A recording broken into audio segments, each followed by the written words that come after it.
Fox Sports.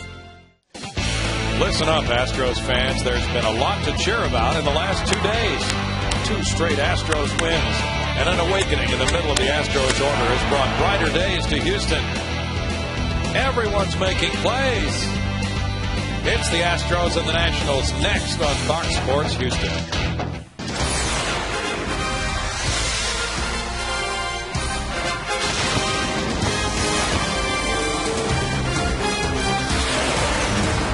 Live from Minute Maid Park in Houston, Texas, Fox Sports Houston brings you Houston Astros baseball.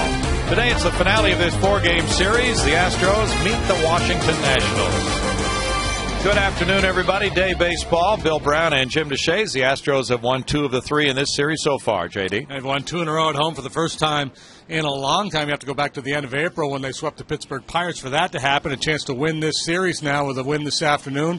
Brian Moeller got roughed up last time against Cincinnati. He goes to the hill today. But the meat of the order, much maligned for much of this season, showing signs of life. Certainly Hunter Pence the last 3 weeks or so has been swinging it well. Lance Berkman's been coming along steadily. And now Carlos Lee starting to chip in too. Carlos had a big home run last night. Pence added a big triple.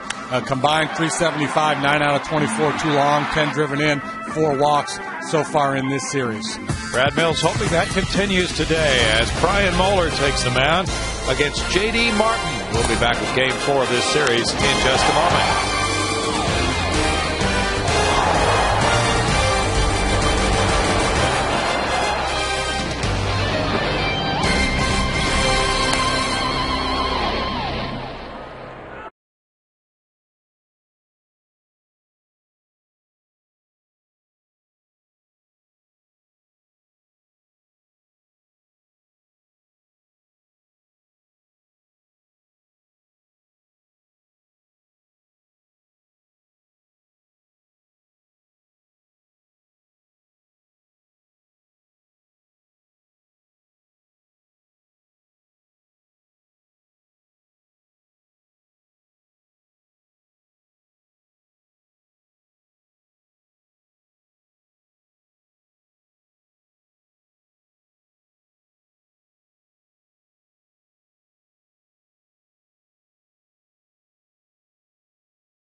Fox Sports Houston is brought to you by your Texas Ford dealers, by Jack in the Box, and by Progressive.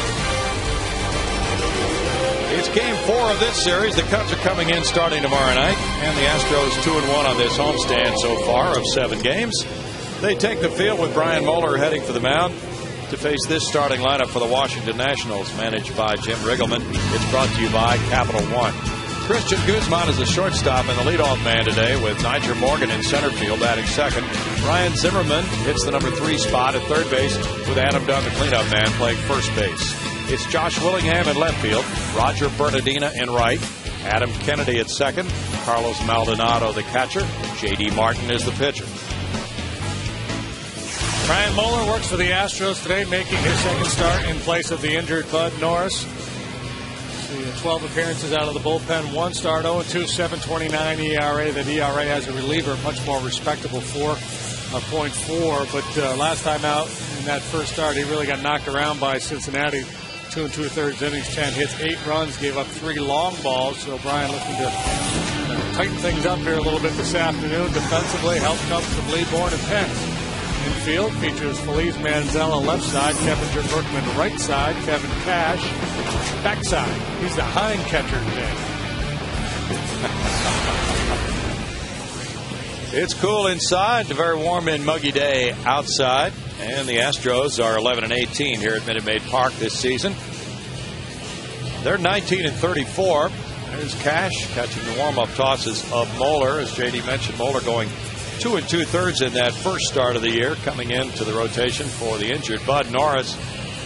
And now Brad Mills hoping that Brian can get his usual ground ball outs against a Washington club which is 10th in the league in runs scored and which has been striking out a lot. 34 strikeouts in the first 3 games of this series by the Nationals hitters. After those numbers for Brian, first time out. A difficult assignment for Brian, working exclusively out of the bullpen until that start against the Reds, so that's a little bit difficult to begin with. And then he was up against that Cincinnati Red lineup that really been swinging it well. So hopefully he can be a little more precise with his stuff here today against this lineup. A good lineup, but this club does not score runs the way that Reds team does.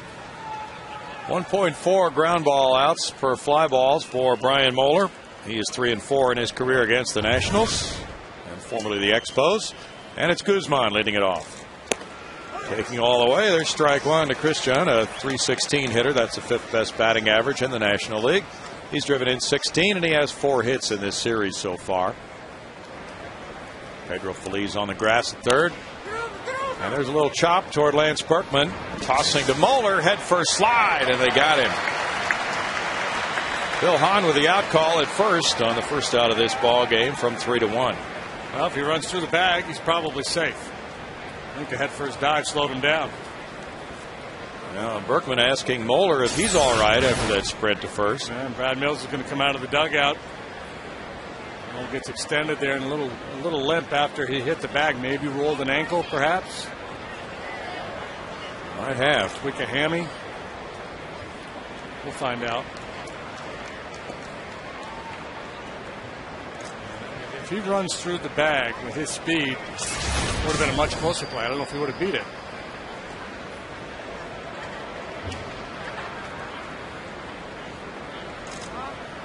Paul Emmel's the home plate umpire for this game. The good news is the Astros are carrying 13 pitchers right now. The bad news is Brian's hobbled up, and the Astros got 5 innings out of their starter, Wandy Rodriguez, last night, so had to get 4 from the pen in last night's ball game. Roy was ejected in game 1 of this series. You'll recall he only went 2 1/3 innings, and getting roughed up the way the Astros did in Cincinnati at the end of the previous road trip. Bullpen's been worked awfully hard the last week or so. A moment ago, you saw Wesley Wright in the Astros bullpen taking a sip of water. He probably would be the man if the Astros need a reliever here in the first inning. So he is paying a lot of attention to developments there on the mound. Head athletic trainer Nate Lucero hearing from Moeller. And he's staying in.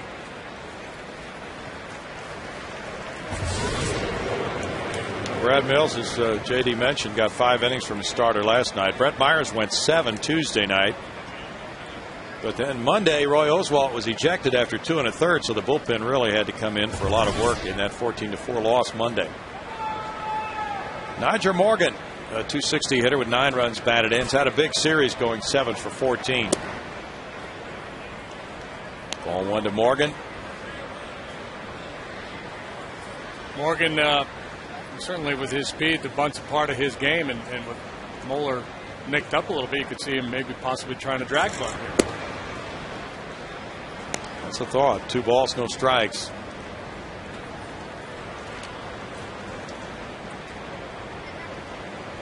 Moeller had gone as long as 3 innings in relief, but that was his second appearance of the year, way back on the 9th of April. 2 balls and a strike. Ryan's not going to overpower you with his fastball. For him, it's all about fastball command and then a good assortment of secondary pitches, curveball, slider, change, and cut his fastball. Now 3-1. 38-year-old right-hander trying to make that adjustment to what is an apparent leg injury. It's foul. 3-2.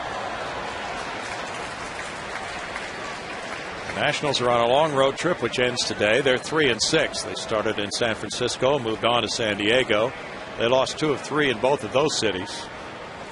And they go back home for a 6-game homestand. Jim Riggleman's Nationals will take on Cincinnati and Pittsburgh in that homestand. Grounded to Berkman. Moeller has to cover again, and this time he does it again. But not with that big hop. He got it in stride a little bit easier that time. And I guarantee at some point during that play, the thought, you got to be kidding me, ran through his mind.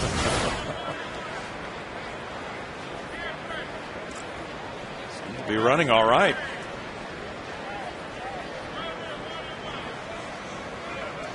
So the 2 speed burners are kept off base on 3-1 plays.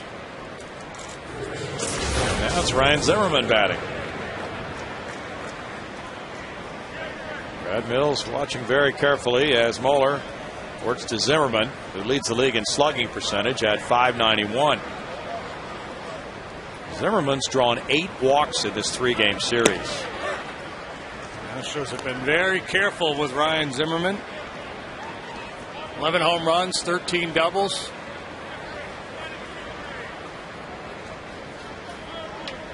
Had the big 4 RBI day on Monday. And he hammers this line drive toward the wall and left. It bangs off that wall to Carlos Lee. Zimmerman heads for second. Throw from Lee is not in time. A double for Zimmerman, his 14th. He is 7 for 13 lifetime now against Brian Moeller and has 175 doubles. And Mo's trying to go away with a slider. Probably catches a little bit too much of the plate. Zimmerman just misses knocking it out of here. Now the Astros put the shift on last night with Adam Dunn hitting. They kept Manziel on the shortstop side of the base, but tonight he's over there on the right side.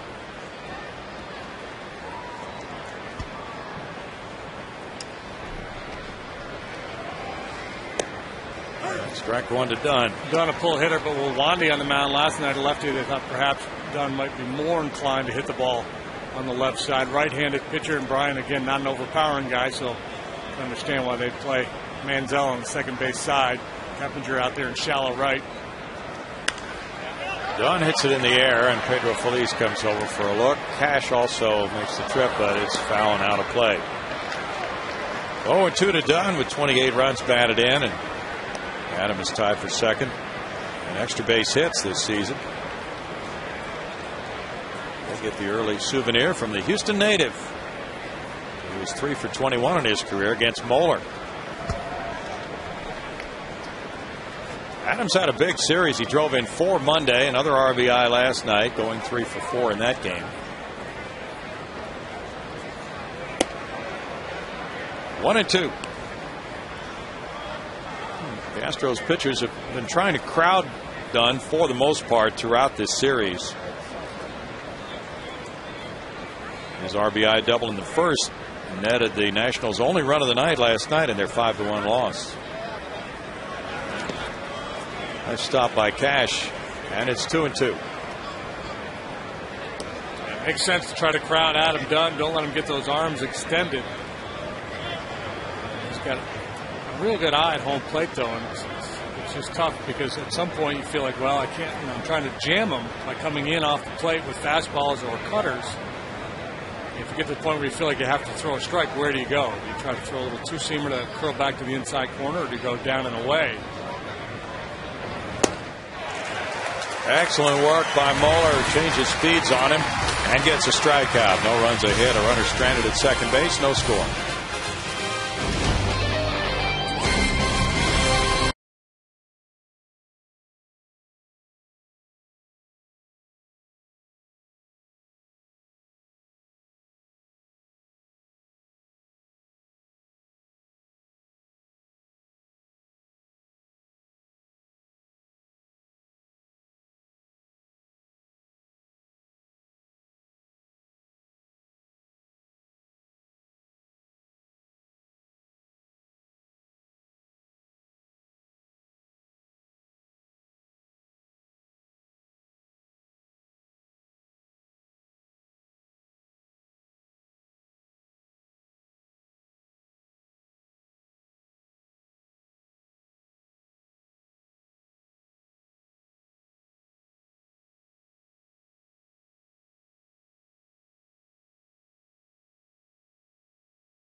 with this lineup card posted by Brad Mills, brought to you by Capital One. Michael Bourne leads it off. He's in center field with Jeff Keppinger at second base. Lance Berkman plays first base. Batting third, it's Carlos Lee in left field, the cleanup man. Followed by Hunter Pence in right field, Pedro Feliz at third base, Tommy Manzella at shortstop, Kevin Cash the catcher, and Brian Moeller the pitcher. J.D. Martin goes for the Washington Nationals this afternoon. He pitched very well down at AAA Syracuse, earned a call up to the big leagues, made one start. He got a loss despite pitching well. In San Diego, punched out 5, allowed a home run. He's a guy who certainly paid his dues a long time in the minor leagues before being called up to the big leagues for the first time last year by the Nationals. Originally the Cleveland Indians organization. 8 pro seasons with that organization. He throws to Michael Bourne, and it's a strike for a 1-1 count. John Dale Martin, 27 years old, was a compensation pick of the Tribe after the first round in the 01 draft. Signed as a minor league free agent by the Nationals in November of 08. 2-1 for Martin as he faces the Astros for the first time. I'm guessing no matter how well he pitches here today, headed for Syracuse with Steven Strasburg scheduled to pitch 5 days from now in his major league debut for the Nationals at home with the Pirates. Bourne works the count full now. Michael with a 271 average has 8 runs batted in. He's walked 24 times. That's chopped to second. Adam Kennedy makes the quick flip on. 1 out. Steven Strasburg, last year's overall #1 pick, perhaps the most hyped prospect ever. And he's pitching today for their AAA club, and then will make his debut on Tuesday against the Buckeyes. 96, 97 miles an hour with nasty sink on that fastball. Jeff Keppinger sends one toward the right field corner. Roger Bernardino over, and it's out of play for strike 1. I don't see how the Nationals set up defensively. They've made a lot of errors this year, and they've struggled in this series. The outfield features Willingham, the speed burner Morgan, and Roger Bernardino. The infield with Zimmerman. Guzman gets a start at short today. Ian Desmond has the day off. He has struggled. A couple of errors yesterday. Adam Kennedy in there at second. Adam Dunn at first. Maldonado does the catching. Inside to Keppinger, it's 1-1. Martin pitched well at San Diego. They got the loss. He gave up just 1 earned run in 6 innings, 3 unearned.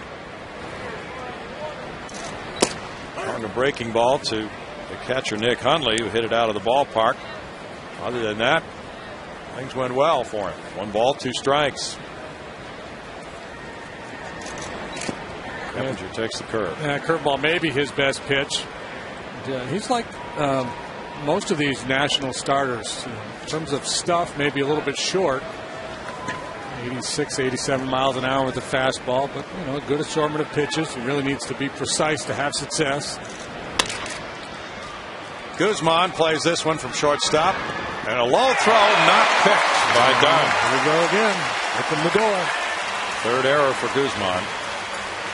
I think nonchalant was Guzman with that throw. Yeah. Tapping himself, saying that's on me. At the same time thinking, gee, you could have bailed me out, big fella, by picking that one. But just a little lazy with that throw. Instead of stepping and throwing the ball across the diamond, just short arms. He's been playing a lot of second base lately. Maybe that's part of the issue, because it looks like a second baseman's throw right there. Sure did. Sidearm.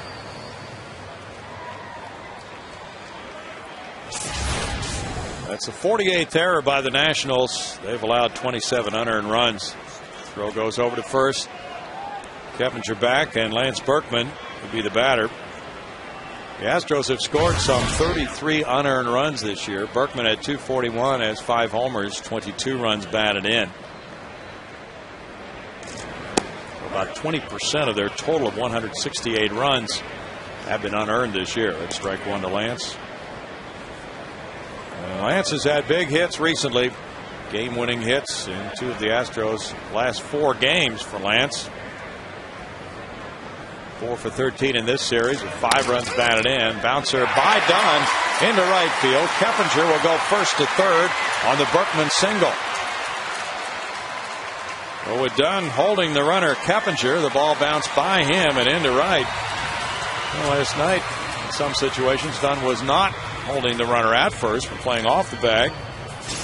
Yeah, with the left hand on the mound, he was off the bag. Now he's back staying on the base and didn't really come off the bag with the pitch either. A little late reacting there. I'm sure that Martin, when he saw that ball off the bat, thought he was going to have a play. Now Berkman at first for Carlos Lee on a 3-game hitting streak. And wide for ball 1 to a 208 hitting Lee with 6 homers, 23 runs batted in, 3 for 12 with a homer in this series. And his home run last night gave the Astros a lead in the 3rd inning, up 2-1. 2 balls, no strikes. Carlos has hit 300 in his last 7 games, going 9 for 30.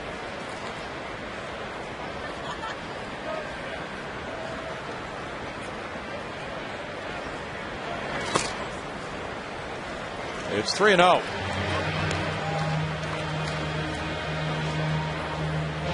Martin is from Ridgecrest, California. Had Tommy John surgery in 2006. He made 15 starts for the Nationals last year, going 5-4 after being 8-3 at Syracuse. 3-1 now to Lee, with Pence on deck. And way back in 2002, preseason, Baseball America rated him as the number 5 prospect for the Cleveland Indians. So, surgery certainly didn't help his cause. He gave up 3 unearned runs in the first last time. Line drive to right, in for a hit in front of Bernardino. Keppinger scores to make it 1-0 Houston. And that'll be another unearned run allowed.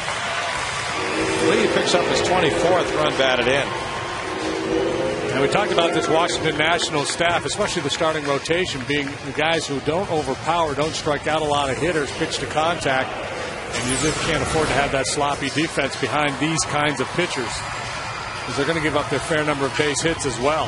So the air, and then the play that Dunn could not make on the ground ball by Berkman. Now this solid base hit. The Astros looking to throw a big crooked number on the board here in the first.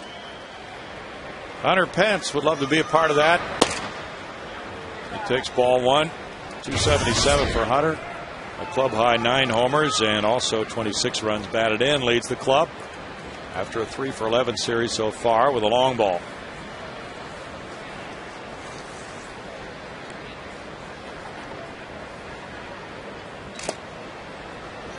It's 2-0 for Martin. Hunter's hit .410 in his last 10 games, going 16 for 39. Pedro Feliz is on deck.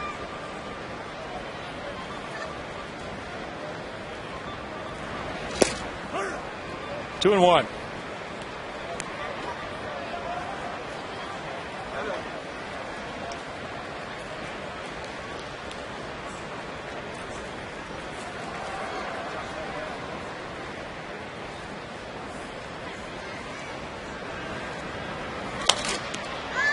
Lazy foul ball drifts back into the seats.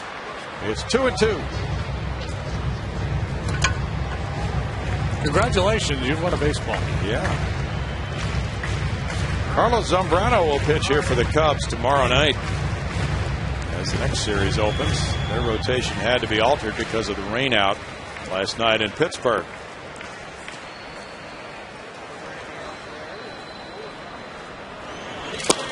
In tight, and it's 3-2 now to Hunter Pence. It's been a 23-pitch first inning so far for Martin. The Astros have picked things up offensively of late in terms of base hits, but also drawing some walks. Into left field. Berkman is being sent home by Dave Clark. Willingham with a throw to the plate and the tag in time as Maldonado blocks Berkman. It's a single for Pence. Berkman limping a little bit as he gets up after out number 2.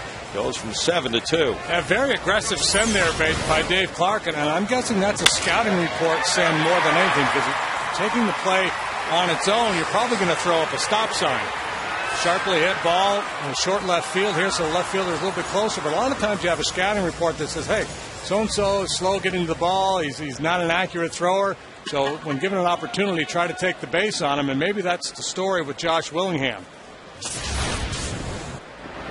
What happens, and then when the guy does come up and make a play, makes an accurate throw, you look bad. But a lot of times, you'll send that guy based on a scouting report. That was ball one to Feliz. Pedro takes a strike. And then the part B of that strategy, too, you've got the bottom part of the Astros lineup that is really scuffled this year. So it may be that Brad Mills wants Dave Clark to be very aggressive in these situations as we get down towards the end of the order. Popped up. Zimmerman for the third out. The Astros get a run on 3 hits with an error and 2 men left. Willingham makes a big play at the plate, and he picks up his third outfield assist.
Up by 1, and Major League Baseball, People Magazine, and the Houston Astros have announced their 3 finalists for the People All-Stars Among Us. I've got the 3 finalists with us here, and this really is a program that debuted last year, and it's to recognize individuals who are serving the community in extraordinary ways, and these 3 people are doing just that.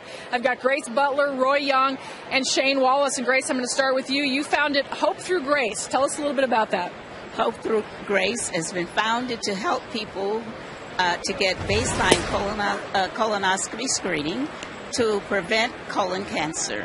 And we serve underserved persons, uninsured persons, and Hope Through Grace pays the cost. We do a lot of health education as well. And I love your T-shirt, by the way. Nice job. And Roy, Provision, you established that. What is that? Well, we've offered service for 20 years now to young men and their families in the greater Houston area. Not only have we given them an opportunity at a quality education, but a quality life, a value-driven life with a great deal of purpose. And Shane, Blue Santa. I know you're on the police force. Tell us a little bit about Blue Santa. Blue Santa, our police officers give back to the children of our community who can't afford, or their parents who can't afford to give them presents, so we give them presents to them. We go out a week before Christmas, get the police cars, and wash them up, turn the lights and sirens on, get Santa Claus in there, and we take the presents to the kids. All right, well, you guys are all doing extraordinary things. Now, all 30 teams throughout Major League Baseball have 3 finalists. Fans are encouraged to log on to peopleallstars.com, vote for one of these. One representative from each city will go represent their teams. One of these will be representing the Houston Astros at the All-Star Game this year in Anaheim. So, guys, you're all winners to us. Thank you so much, and good luck. Guys? Thanks, Patty. There's a strikeout of Josh Willingham leading it off here in the 2nd inning. And Brian Moeller gets his 2nd strikeout in a row in this 1-0 game. And Patty, I have a question for you. Okay. Let's see this strikeout first, JD. Well, good breaking pitch there for Bryant.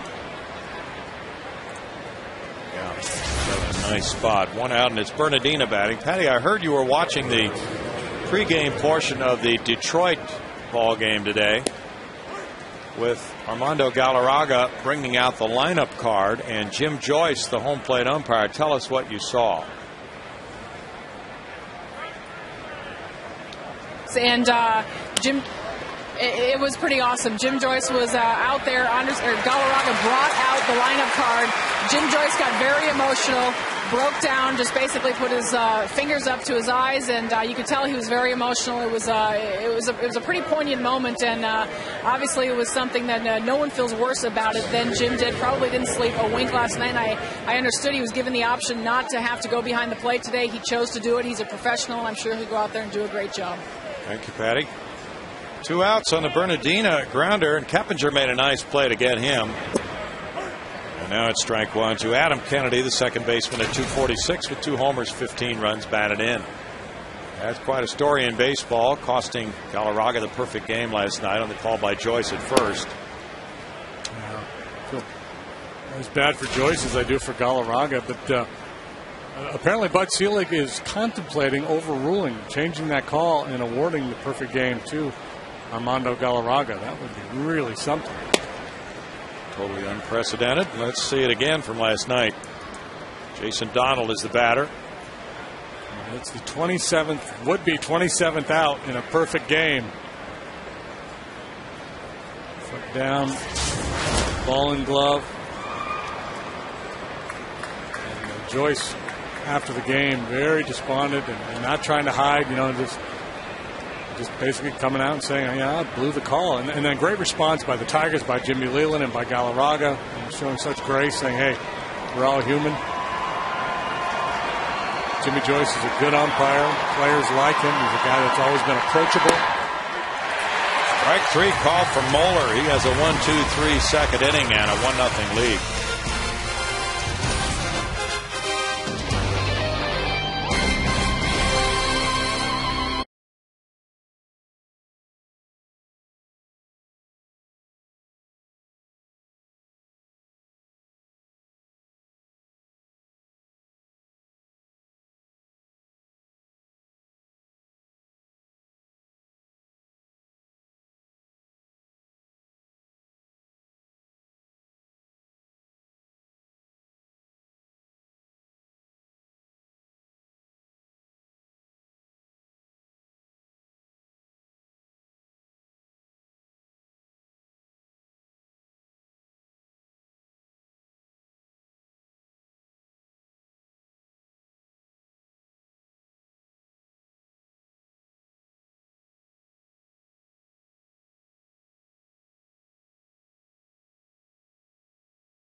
The Nationals 1-0. Astros have extended Price Matters days presented by HEB.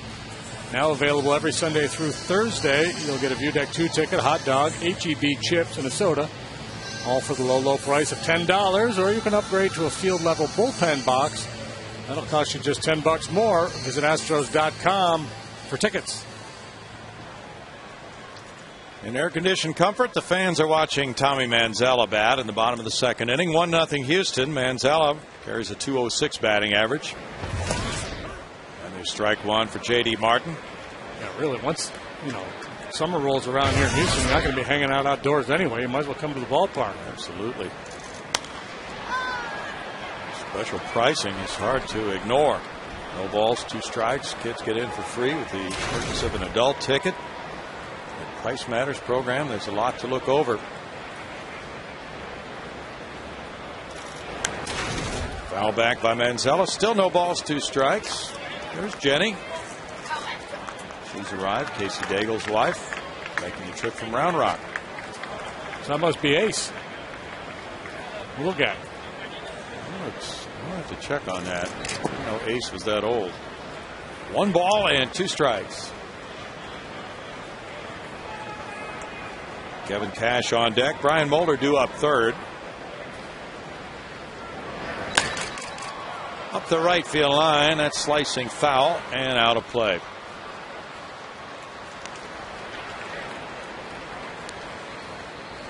These two teams won't meet again until in September in the nation's capital. September 20th, the first day of that series. There'll be a whole lot going on between now and then.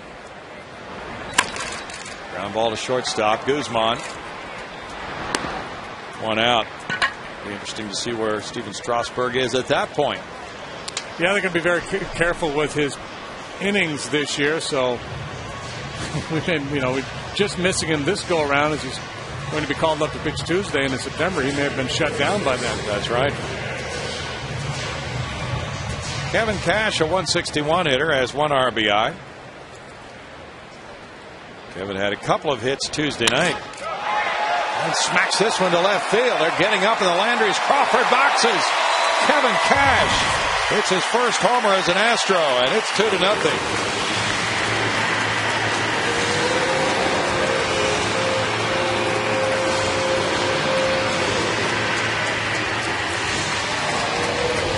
Major League homer for Kevin Cash. Wasted no time, jumped on that first pitch fastball and got out of here in a hurry.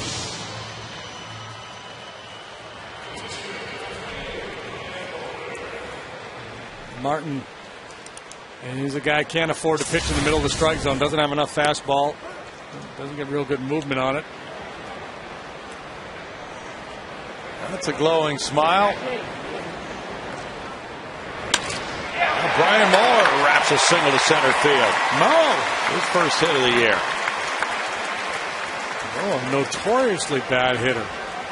He hit a bullet to center like nothing to it. Yes, he did. He jumped all over that pitch. He was an old 41 hitter prior to that swing. It's his 9th major league hit, 194 at bats. Gustavo Chacin homered Monday. It's his first at bat in years. The Astros pitchers having some good swings. And there's strike 1 to Michael Bourne. The Astros now have homered in all 4 games of this series. Bourne slices that one foul and out of play. No balls, 2 strikes. Happy 43rd wedding anniversary to Gene and Barbara Coleman today.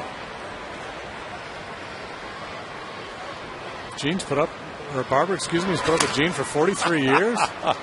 Kennedy with a toss. Guzman, the middleman. 4-6-3 double play. That was nifty. But the Astros got a run in the 2nd inning on a Cash home run to make it 2-0 Houston.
brought to you by the Home Depot. First two plays of the game. Ground balls to Lance Berkman. Brian Moeller covers. Barely gets the out at first on Guzman. Might have hurt his leg. And then another play involving those two. Berkman to Moeller on Nigel Morgan. Leg obviously bothering him after the first one, so let's try it again. See if we can work out the kinks. And he leads 2-0. It's Carlos Maldonado leading it off here in the third inning. With a 125 average for Maldonado. He went deep on Monday in the 14-4 Washington win. A 3-run homer for Maldonado. He looks at ball one. Former Astro farmhand at 125.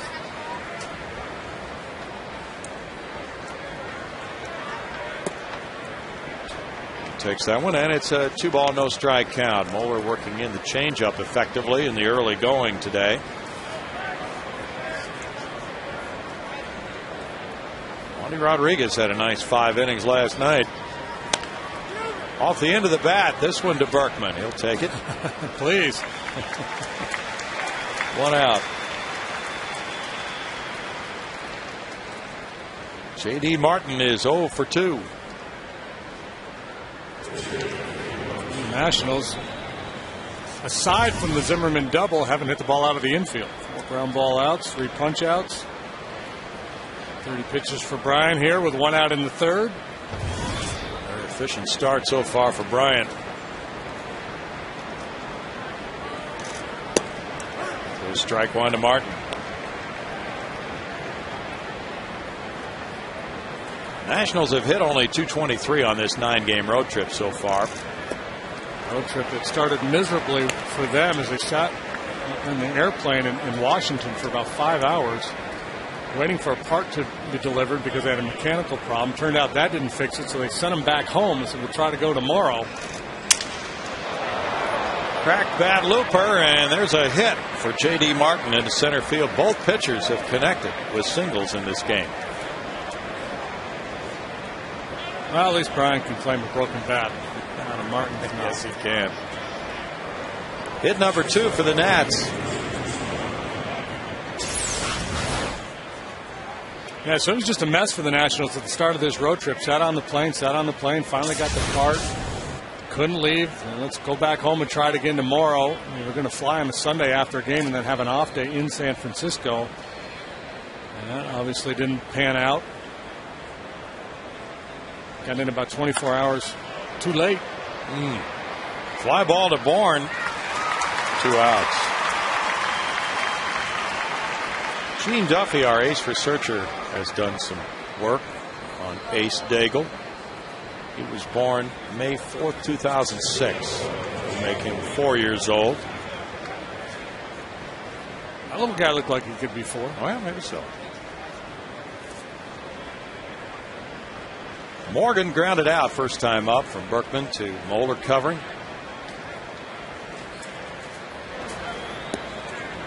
And it's ball 1. There'll be a real buzz in the nation's capital for baseball when the Nats get back home. First place Cincinnati coming in, and then the Strasburg debut. Well, it's interesting because the Baltimore Orioles are a very storied franchise, and they've well-established franchise, but they've been bad for a long time now. And the Nationals playing pretty well this year, and with Strasburg, and then also the first pick in this year's draft. The Nationals have stolen all the buzz from the Orioles in that area. Bourne is back in left center. Yes, they have. And today, Moeller has quieted the buzz from the Nationals' bat so far and leads 2-0.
time now for our progressive fan of the game. And our fan of the game is Tina, who caught Kevin Cash's home run ball last inning. But if you notice, we're kind of sitting here in foul territory. Tina, how are you sitting here, and how did you manage to get that ball over there? We were actually just coming from eating, and me and my friends were just walking along, and it flew in my hand. So I guess you're saying it's better sometimes to be lucky than good? Absolutely. All right, now, you know that was his first home run as an Astro, and he told me he wants the ball back. Only if he signs it and gives it back to me. All right, we'll see what we can do. Well, for that, Tina, you are our progressive fan of the game. Thank you very much, and congratulations. Thank you. All right, guys. Tina's going to be cashing in very soon as Kevin Cash towards the bases to make it 2-0 there in the second inning. It's Jeff Keppinger, who reached on the error by Guzman, and came around to score in the first inning. Batting now here in the third. So she was just strolling along out there in the concourse, and boom. Yeah. Strike one to Keppinger.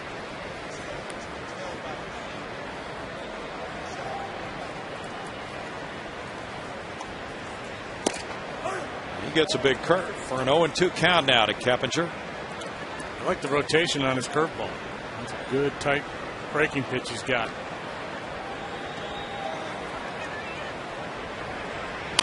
Gets another one and fouls it. In high school, this guy was 9-1 with a 0.24 ERA. 111 strikeouts in 59 innings. This is crazy stuff.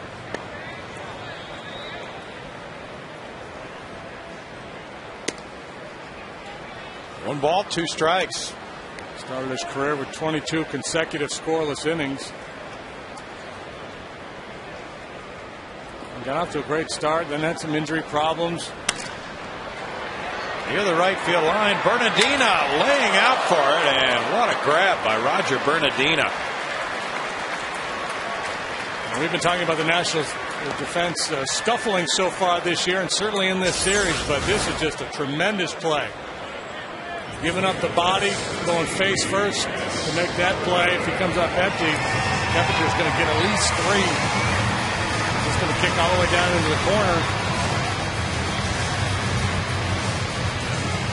Tremendous speed. You got a center fielder speed in right field, and that pays off. Tremendous timing by Bernardina. Now there's strike one to Berkman. Lance bounced a single past Adam Dunn into right field in the first inning. Pitch Tracker is brought to you by Jexa Energy. Martin clipping the corner with that pitch. That's his game. Has to live on the edges. Comes inside there, and it's 1-1. Yankees lead Baltimore at Yankee Stadium 5-1 after 5. Sabathia on the mound. 1-2. A-Rod hit his 8th home run for New York. Adam Jones number 6 for the Orioles. High cut fastball here from J.D. Martin. Berkman sends one to left field. He might reach the seats. Opposite field home run for Berkman, number 6. 3-0 Astros. Berkman's heating up.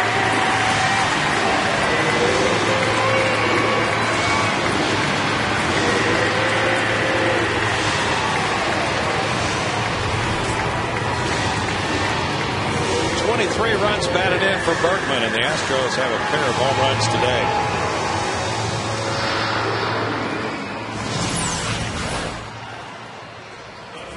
Got talking about Martin's curveball and how sharp it was. This one just a roller.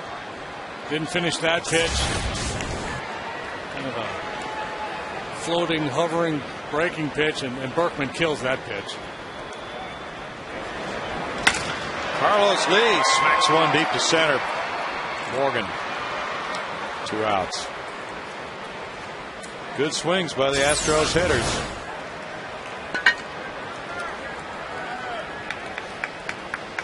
Wow. Great concentration there. I think it's tipped like 4 different times.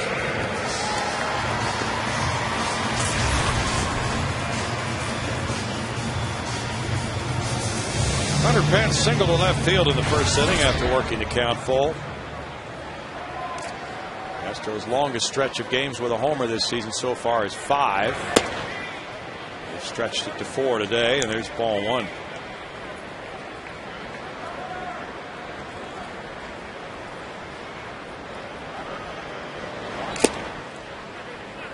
Two balls, no strikes. Might as well hit another one. Might help his all-star vote totals. He taps that one foul, and it's 2-1.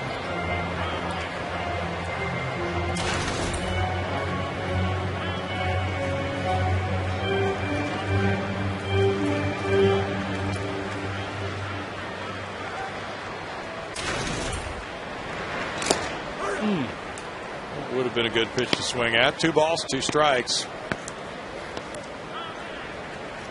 From a 2-0 slider, it's very difficult to look for the fastball if the guy's going to throw you a breaking pitch on 2-0.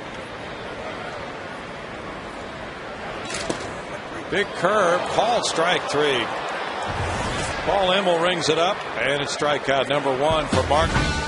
Berkman's homer makes it 3-0 Houston after 3.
Home runs included in the Astros scoring this date in Astros history is brought to you by the MD Anderson Cancer Center, making cancer history.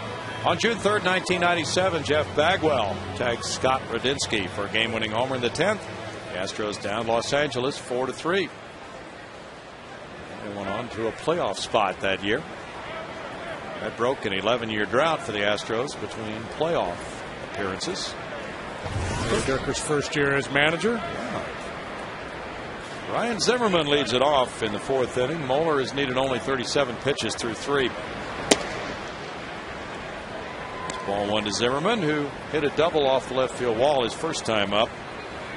One of 2 hits allowed by Moeller.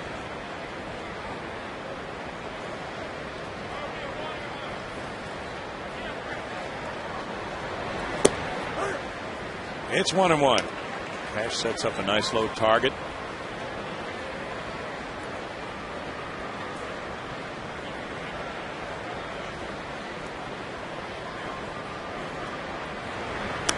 That pitch up, and that's where he got it. It's 1-2.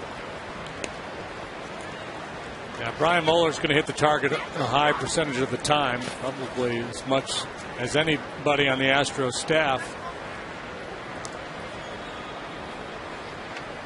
Adam Dunn on deck, then Willingham. These 3, 4, 5 hitters, a pretty potent group for the Nationals.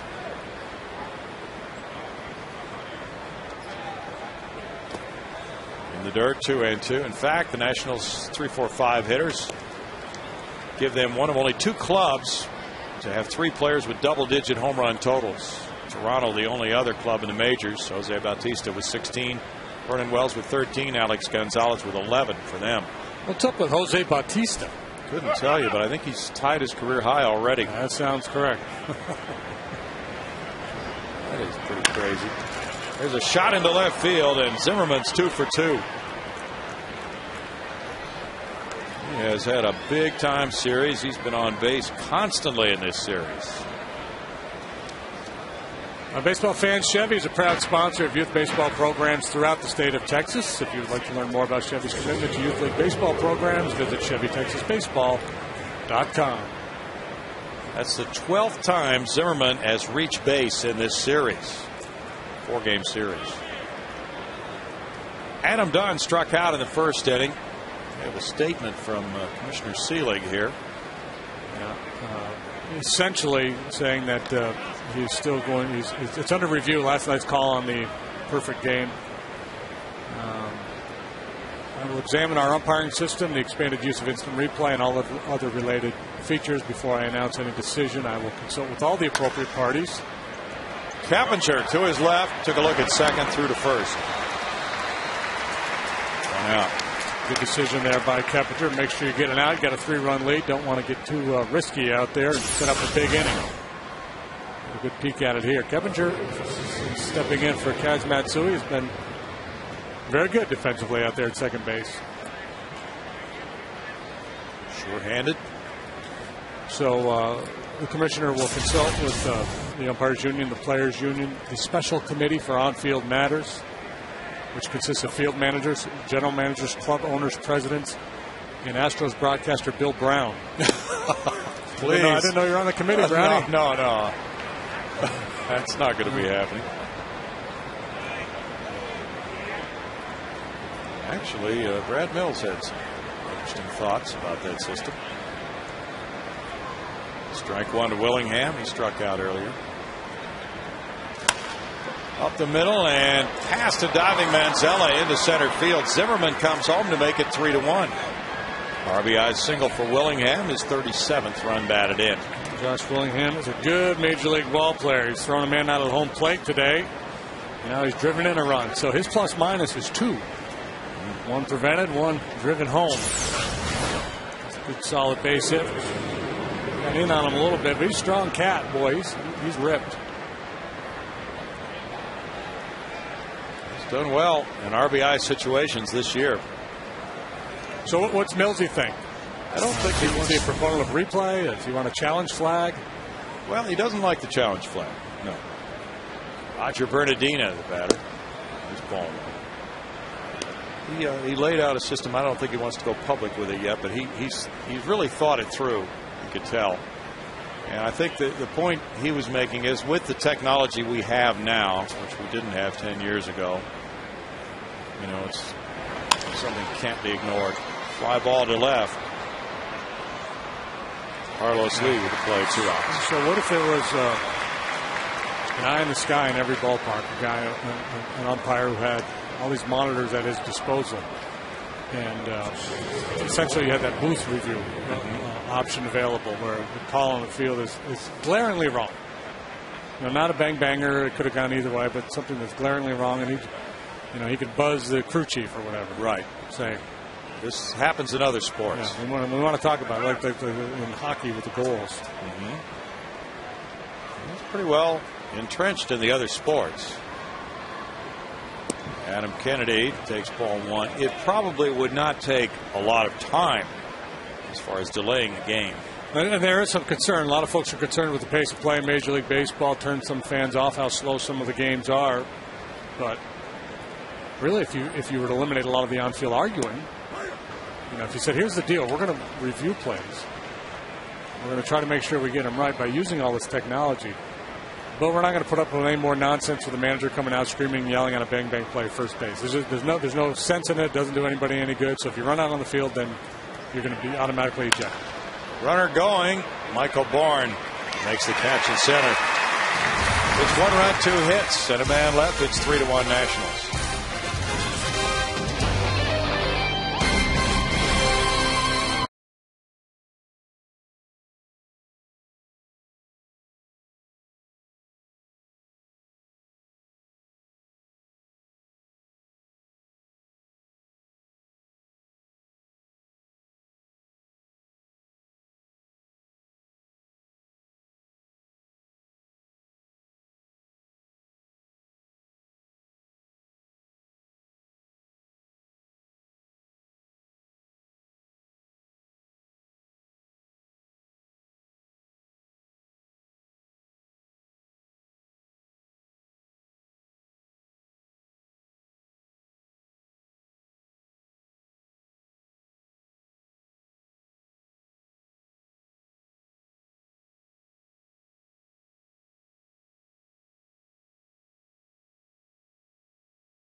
Kevin Cash hit his first as an Astro in the second inning.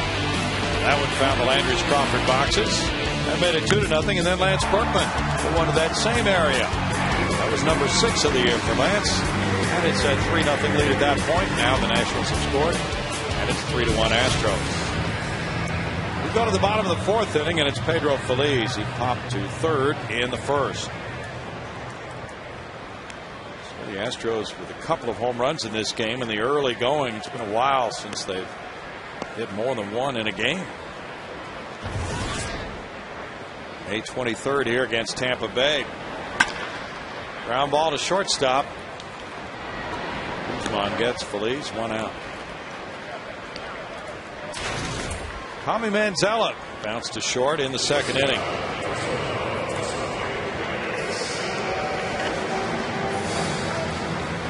The Astros had a chance to have a big inning in the first.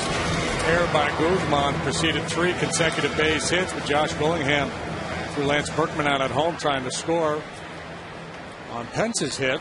And Martin able to get out of that inning, allowing just the 1 run. The Astros building a little bit of a picket fence here. 1 in the first, 1 in the second, 1 in the third. You know, if they keep that up, they'll score at least 8 runs in this game. It's usually good enough to win. Yeah, generally, that does it. 1-1 to count.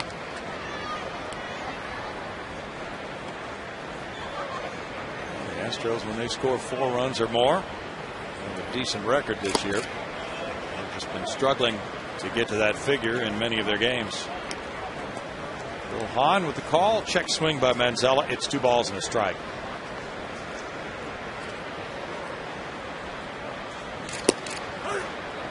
And 2-2 now to Manzella, with Cash waiting next.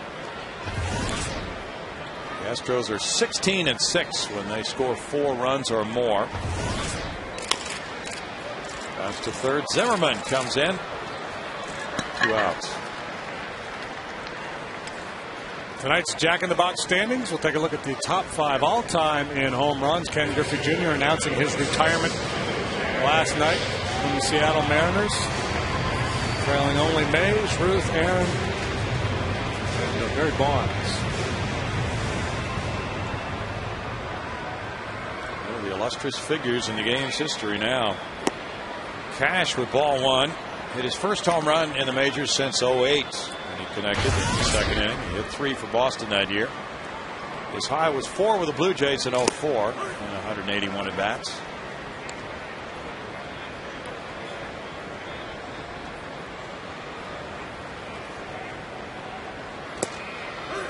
It's 1-2 with a pitcher Moeller on deck. Martin has thrown 63 pitches.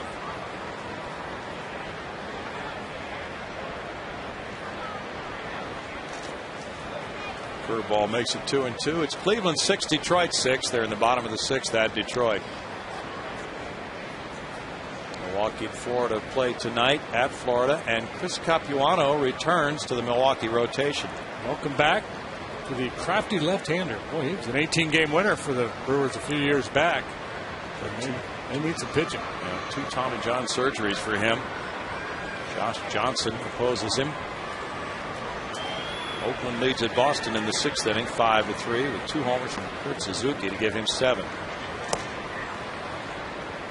Ball 3, and it's a full count for Cash. Atlanta plays at Los Angeles later tonight. Angels lead 1-0 at Kansas City in the 3rd today. That's ball 4 to Cash. First walk for Martin. And Moeller bats. Jim Riggleman's club has had a rough road trip and is 12-18 on the road, having lost 11 of its last 14 away from Nationals Park. It's amazing what one swing of the bat will do. Though Kevin Cash hits a home run, all of a sudden J.D. Martin's going to be very careful with it. Moeller got a hit earlier, and there's one in the hole. Guzman backhand slips and throws in time to Kennedy to get the force on Cash from 6-4. No runs, no hits, and a man stranded through 4. It's 3-1 Astros.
Astros baseball on Fox Sports Houston is brought to you by your Texas Ford dealers, by AT&T, and by Gullo Ford and Gullo Toyota, who bring you the fifth inning. Green T-shirts there. That's about the time of year when youngsters are getting out of school, showing up in big groups. Always nice to see those youngsters having a good time at a Major League Baseball game. The last day of school out in the Conroe School District. Let's find out something from Patty Smith. Patty? Well, this isn't just something, this is something good. Fox Sports Houston and the Texas Department of Transportation want to make sure you are safe this summer. Log on to foxsportshouston.com and send us a photo of you or a friend wearing your seatbelt. One lucky photo will be selected each week to win a prize pack from Fox Sports Houston. TxDOT reminds you to click it or ticket, guys. Thanks, Patty. 3-1, the Astros lead it. We go to the fifth inning, and it's Carlos Maldonado. Young couple multitasking, feeding and watching baseball with Maldonado. Up for the second time, he grounded out in the third.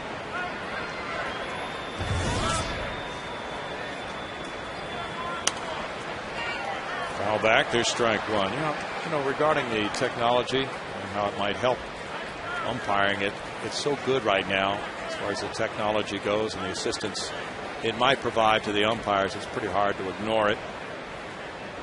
Hey, we might have won the World Series in 1986. Yeah, it's true. Line drive into center field, a hit for Maldonado. Yeah. They call it first base on Craig Reynolds. Yeah, Fred Brocklander called him out. He was safe. AT&T has trivia for us. Who was the MVP of the 2001 AAA All-Star game? You got it. 2001. Well, there's obviously a hook here. An angle. Something. Let's see. Ground ball to shortstop. Manzella to second. Keppinger to first. Double play on Martin.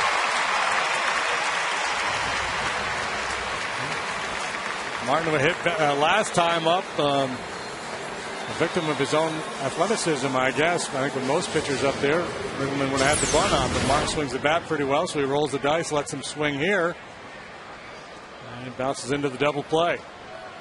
See that, or he had a bunt sign and didn't see it. 52nd double play for the Astros. Now Moeller faces Guzman, who's 0 for 2. AAA All-Star MVP in 01.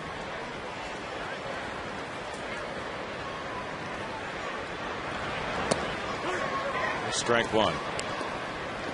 Nobody would know that answer other than the guy who got it. He may have even forgotten it himself.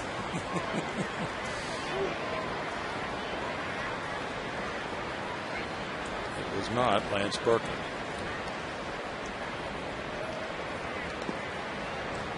One ball and one strike. They're attempting to lead us into the wrong answer by getting shots of everybody on the field now.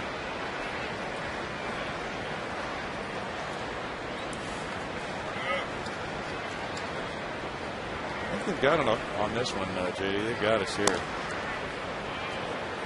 1 and 2. Unless you can come up with something. I'll go with Guzman.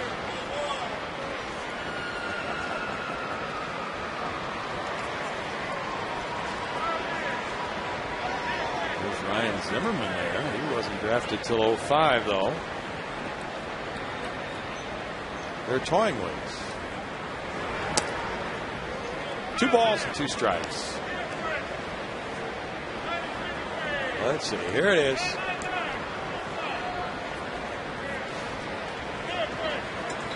MVP was Adam Dunn.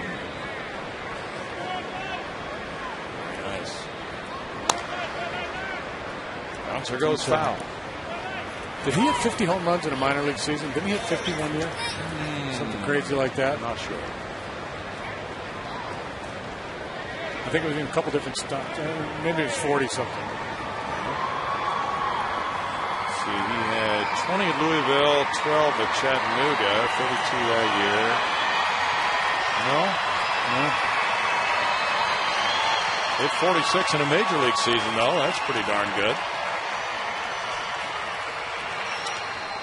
Ground ball, Keppinger to his left. And it's only a 9-pitch inning for Brian Moeller. He now qualifies to be the winning pitcher with a 3-1 lead through 4.5.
And be sure to cast your Scott's All-Star ballot at Lowe's and enter to win a VIP All-Star experience. Compliments of Scott's, guys.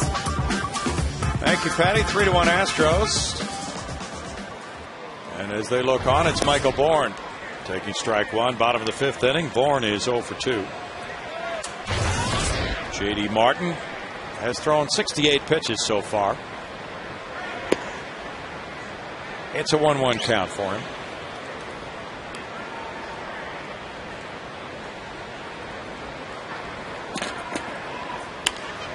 Bourne fouls it away. The Cubs will be making their first visit to Minute Maid Park this season, starting tomorrow night. Felipe Paulino versus Carlos Zambrano at 7:05. 6:30 for Astros Live on FS Houston tomorrow night. 2-2. Casey Daigle is warming up for the Astros. The Cubs have gotten hot for a little while, but they've slowed down again. 5-5 in their last 10. They've lost 3 in a row. Guzman hurries with the throw, and he made a great play. He had very little time, and the throw had to be accurate. Michael got jammed a little bit by that ball. That created a little bit of a slow start out of the batter's box. Guzman able to get around this ball and then get enough on the throw to get him. That's rare to see Michael Bourne thrown out by a shortstop on a play in the hole like that. Wasn't real deep in the hole, but still, he had to make a long throw, and he got it done. Close, but he got him. Let's go to the replay. Jeff Keppinger looks at the pitch, and it's ball 1 to him. So now, if you were managing and you had a replay flag or challenge, you wouldn't use it there. You had a 3-1 lead. That's true. It's a bang-bang play. You'd probably save it if you only had one.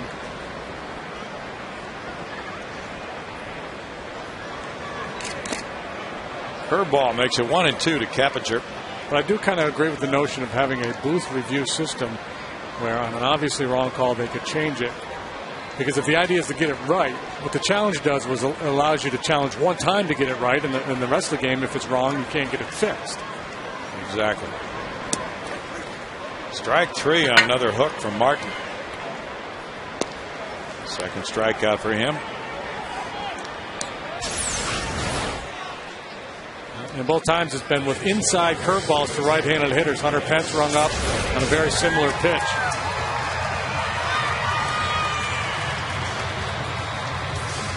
Lance Berkman bounces single to right. hit a homer to left. Lance is a .345 career hitter against the Expos/Nationals. Ball one.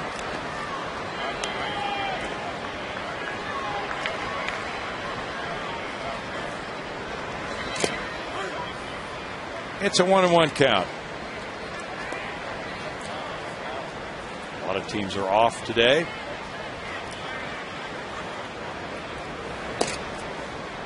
Tight now, are they not going to make up that Pirate-Cub game? They got rained out last night? They're going to make it up June 7th.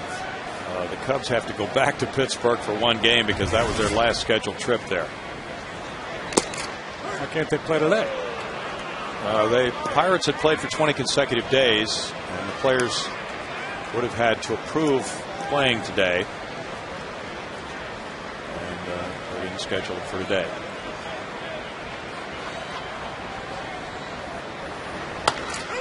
Berkman grounds it foul. Rules. There are lots of them. And that's a good rule. Yeah. Kind of unusual. Some players really cherish those off days because you don't get many of them over the course of the season. No. Teams absolutely detest going back to a city to make up one game, though. Berkman pokes it on the ground, and it's bobbled by Guzman. That's his second error. Pretty rare for him. Whoever they put at shortstop in this series, Desmond, now Guzman, really struggling defensively. And you'll see Guzman sitting back on this ground ball, flat-footed. Has no rhythm, no movement into the play. At the mercy of the hop, and he loses. Desmond made 3 errors at shortstop last night, 2 on 1 play. Now Guzman has made 2 today. And it's Carlos Lee with an RBI single and a fly ball to center field. Strike to Carlos. And this was a real bugaboo for the Nationals last year, fielding woes. They've made 6 errors now in the last 3 games. And make it 7 in this 4-game series. That was off the hand of Maldonado, that foul ball. No balls, 2 strikes. Jim Riggleman coming out.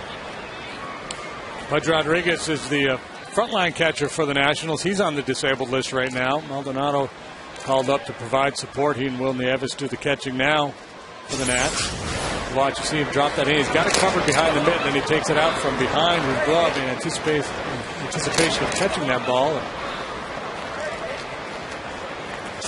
Bad luck right there. Yes, it was.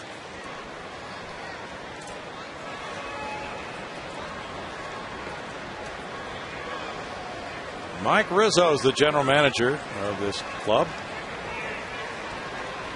It'll be interesting to see what the Nationals do this year. With Atlanta putting together a strong stretch recently. Hottest team in the league. Yeah, 8 in a row. The Braves have won. Phillies have lost 4 in a row, and the Braves lead by 2.5. Phillies can't score. Great offense has just been shut down. Well, they're without Jimmy Rollins right now. They have a lot of other guys struggling. Chase Utley's been in a long slump.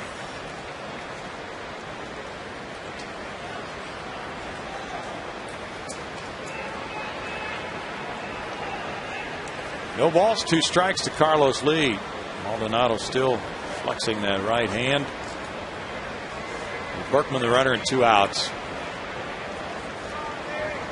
We'll try to steal, see if he can throw. Yeah. Not a bad thought. Lance's bad knee against Maldonado's bad hand.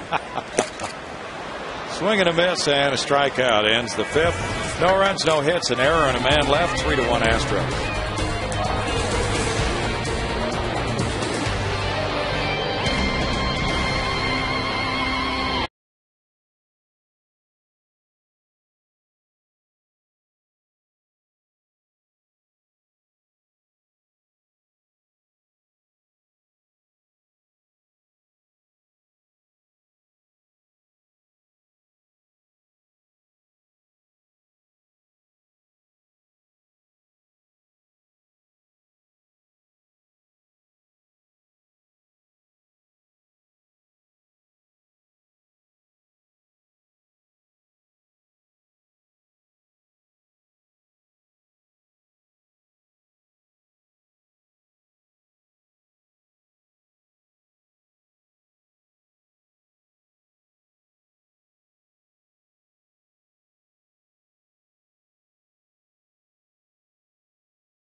Coors Light Freeze Cam showing your play on Jeff Keppinger in the third inning. Roger Bernardina diving to catch that ball near the right field line. The Coors Light Freeze Cam brought to you by the Frost Brewed Coors Light. That was timing by Bernardina.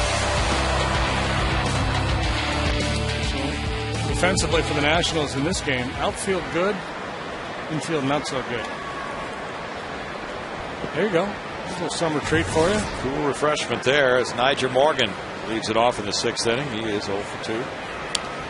And a showing bunt and then swinging away. Defying Pedro Feliz there at third base, and that's strike one. The Nationals made 143 errors last year. That was the most in the majors since the 04 season. Tim Burdak's warming up for Houston. 60 pitches in for Moeller.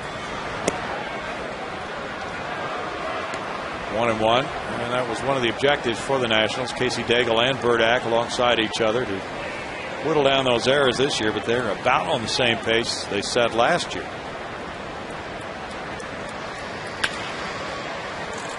Manzella. 1 out. Anything after this point is a bonus from Brian Moeller. He's already given the Astros 5 1/3 solid innings. Yeah, I would think if you went to Brad Mills and said, hey, if Brian Moeller gives you 5 innings of one-run baseball, will you take it right now? And he would have said, absolutely. And it's been fairly worry-free baseball, too. They really haven't put much pressure on Mo. Zimmerman has 2 of the Nationals' 5 hits, a double and a single. Getting into the part of their order, though, with a lot of firepower, 3-1 game can turn in a hurry. 2-0.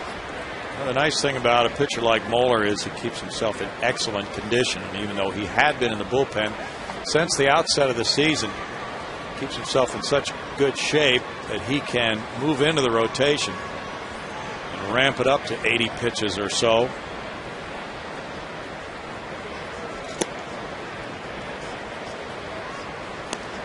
3 balls, no strikes. And it's something he's done all his life. I think sometimes we make too much out of that transition from bullpen to starter and how it's going to affect a guy and how much he can give you. I think a lot of times what you're worried about for a guy who's been pitching an inning at a time, if he goes out and gives you 7 innings, how long is it going to take till he's ready to go again? Not necessarily what he can give you that day when you send him out there. It's a 13-man pitching staff now for the Astros, and of course Moeller will need some rest after this start. That's ball 4. Zimmerman is on again. 13th time in the series he's reached, and it's his 9th walk. Well, Saturday, 6:05. Cubs are in town. And before the game, you can join the Astros, James Fortune and Vicky Winans, for a night of celebration and fellowship. It's called Praise in the Park. Tickets starting as low as $14 will get you the concert and the ball game. Why don't you go online, astros.com/heritage, or you can pick them up here at the Minute Maid Park box office. It'll be lefty Tim Burdak for lefty hitting Adam Dunn. That's a pitching change with the score 3-1 Houston. Back in a moment.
BBVA Compass.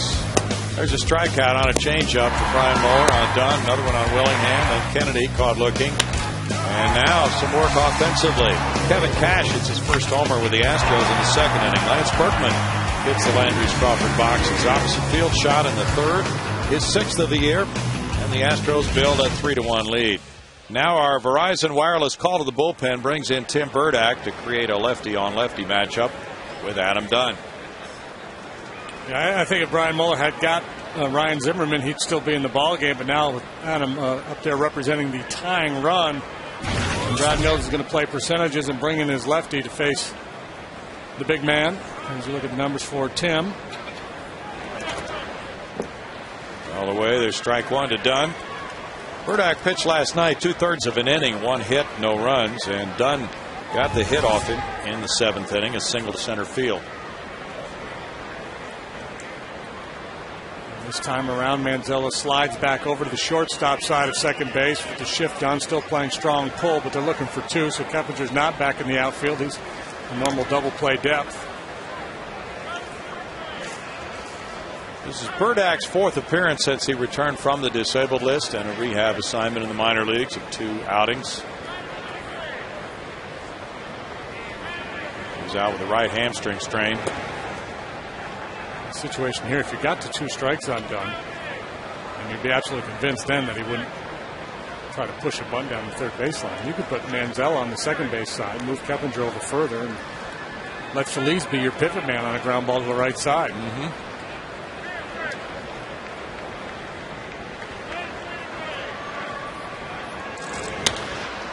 Dunn in the air. Michael Bourne in center calling. Joe Madden of the Tampa Bay Rays. Brad Mills told us earlier this year when they used to play the Red Sox, when David Ortiz got 2 strikes on him, he would take his third baseman and put him in the outfield. Play 4 outfielders across for Big Papi. 2 outs, and now it's Willingham. Willingham had the RBI single in the 4th. He's 1 for 2. Brad Mills may want to counter with a move back to another right-hander, Casey Daigle. It's 3-1 Houston. Back in a moment.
Diamond Edition for your chance to sit in a suite for an upcoming Astros game.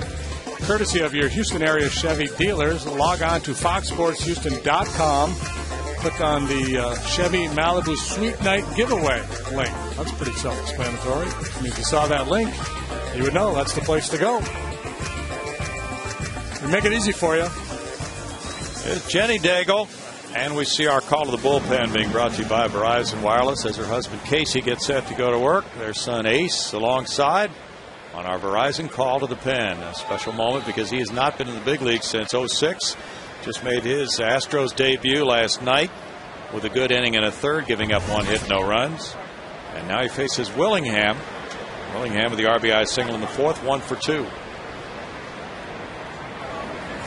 Brad Mills, like a kid with a new toy, with those 3 left-handed options in the bullpen now, allows him to mix and match so he can bring a Burdack into this game in the 6th inning to get a dangerous hitter like Adam Dunn and then go with Daigle and still have a couple lefties in reserve. And we're going to hear from Jenny Daigle in just a moment here as Casey pitches. First of all, this 1-0 pitch to Willingham. And Willingham bangs one to left field. A single for Willingham. Sets it up with runners at first and second at 2 outs for Bernardina. And let's go to Patty. All right, thanks, guys. I am sitting down here with Jenny Finch, as you were mentioning, and I know you've got your camera out. You're taking every shot here. Pretty proud moment for you, huh? I am very proud. Yeah, I missed last night. Unfortunately, I had to be in San Francisco, so I'm excited to be here and watch Casey be an Astro. So how excited were you guys, especially you, when he got the call up and you guys made the trip here to Houston?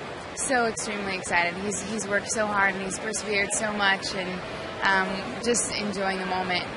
Of course, we all know the softball player that you are, Olympian that you are, pitcher. You guys, you ever face each other? How does that work out at home?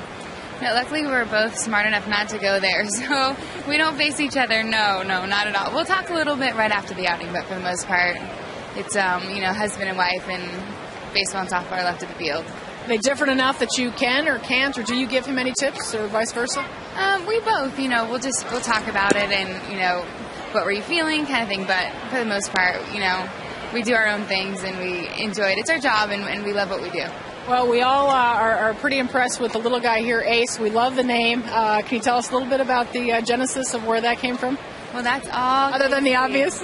All Casey. When we first started dating, he said, my first boy, I always dreamt that I would have a boy named Ace. And so he's like, would you be okay, if this all works out and we have a little one and his name is Ace? I was like, sure, thinking, okay, what is he thinking? But sure enough, here we are 6-7 years later with an Ace, and he's definitely our Ace.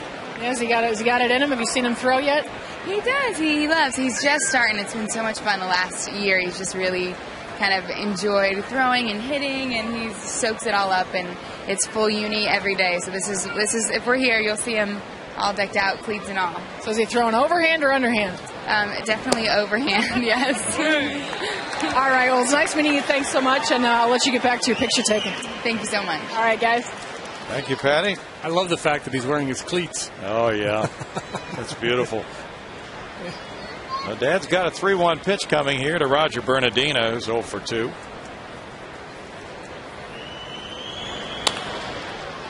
Into right field, a hit. And here's the go-ahead for the runner to score. Zimmerman coming home, and he does score.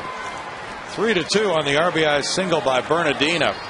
And that sends Willingham first to third as the Nationals close the gap to 1 run now.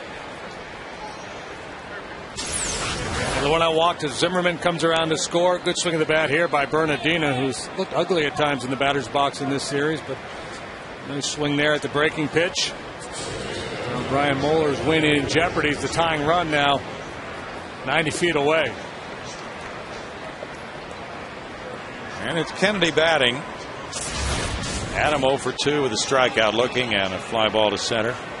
Brian Moeller in 5 1/3 innings allowed 5 hits, 2 runs, walking 1, fanning 3. Gustavo Chassin, the left-hander, warming up in the bullpen right now, so you might say, well, I didn't go to the lefty. And 1, I don't think he's ready. And 2, Tim Ergelman's got a bench full of right-handed bats available to counter that move. You like to have the resources to make moves, but you've got to be careful. You don't want to get too giddy making changes. We're only in the 6th inning. A fair amount of baseball to be played. Grounded foul. No balls, 2 strikes. Daigle's given up back-to-back singles to Willingham and Bernardina. Burdack retired the only man he faced, Adam Dunn. Drew Storen is warming up for the Nationals. Pence, Feliz, and Manzella due up in the bottom of the 6th.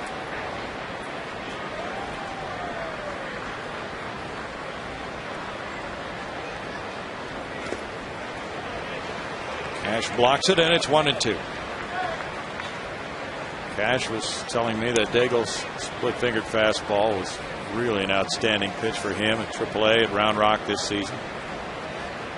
He said it was definitely a swing and a miss pitch at AAA this year.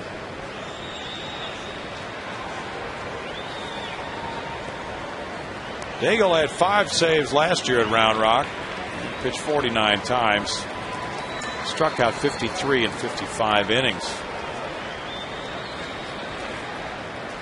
Thrown over. Medina diving back.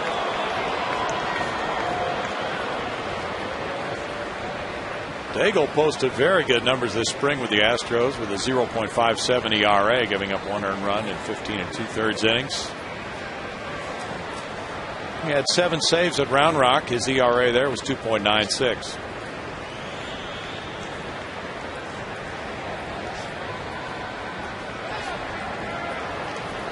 Medina started to shuffle his feet as if moving towards second. Daigle took that step toward third, and then he got back.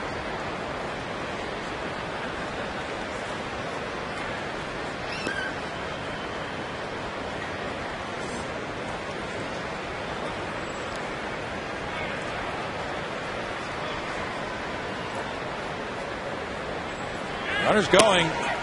Cash with a fake. And he looks the runner back to third. Stolen base for Bernardina, number 3. A lot of different plays you can put on there as a defensive team. One, throw through, try to get Bernardina, but a lot of times in a situation like this where you've got the hitter down in the count, you don't want to make a careless throw. Figure the other club might be thinking about a double steal, and either throw through, come up and fake, take a shot at the man at third base.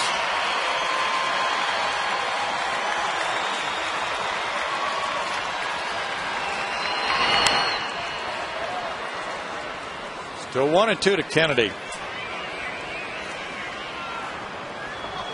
2-2 maybe. Kennedy's a long-time major leaguer. And then the manager, as he contemplates what to do in that situation, of course, it's all about the speed of the people involved. If the guy at first base isn't Bernardina, somebody who's not all that fast, then you're going to throw through. But the guy you feel like you're going to small chance of throwing him out anyway, you don't want to risk an errant throw and allow the other team to score a cheap run.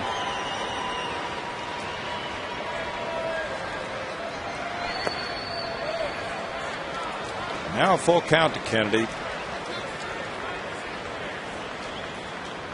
34-year-old veteran. He was a first-round pick by the Cardinals in '97. Played for years with the A's, the Anaheim Angels, rather. The situation here calls for whatever your best pitch is, your best strikeout pitch. You do not have to throw this ball in the strike zone. You got a base open, a weak hitter on deck, a tying run on third. Go ahead, run on second. Do not give in. Ground ball. Berkman tosses to Daigle for an out, which keeps the Astros in the lead. With the Nationals getting 1 run in the 6th on 2 hits, they strand 2. Applause there for Casey Daigle with a score of 3-2, Houston.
In the bottom of the 6th inning, the Nationals have been here before. They have played a ton of close games this year. They've played 32 games decided by 1 or 2 runs. That leads the majors. And they are 10-9 in 1-run games, having lost one of those the night before last, 8-7, when the Astros got 2 in the 9th on the single by Berkman. The Pink Caps are out today as J.D. Martin tries to give his manager one more inning before leaving for a pinch hitter in the top of the 7th. Hunter Pence is 1 for 2. Jeff Fulcino's warming up for Houston.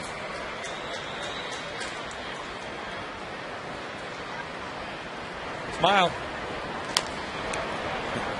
Here's strike 1. When you least expect it, you're elected. Astros have not had a leadoff man reach base yet today.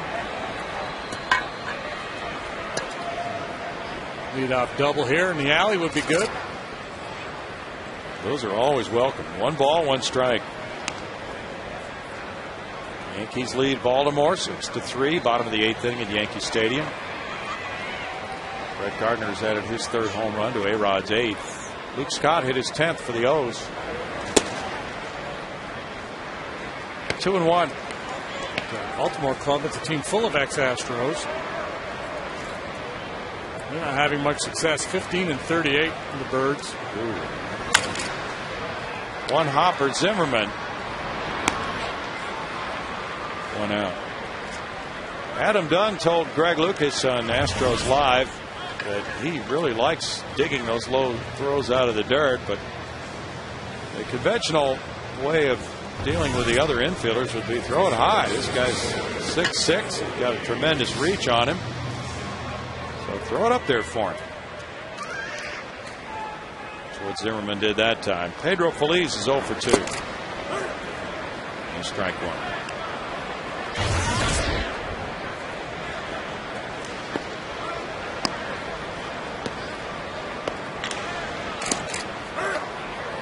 No balls, 2 strikes. It's quite different with a guy like Steve Garvey, who's about 5'10". Dodger infielders threw it low to him all the time. He was required to learn how to make that play out of the dirt. Line shot, left field corner. Feliz is digging for second. And Pedro bangs out yet another liner. He's become quite proficient at that during this homestand. That's his 8th double of the year. Average slowly starting to creep up. 219 prior to this swing of the bat, and it's a slow curveball. He stays back on it, whacks it into the left field corner. Martin's had a good curveball at times today. He's also gotten hurt with it. That's what Berkman hit into the seats.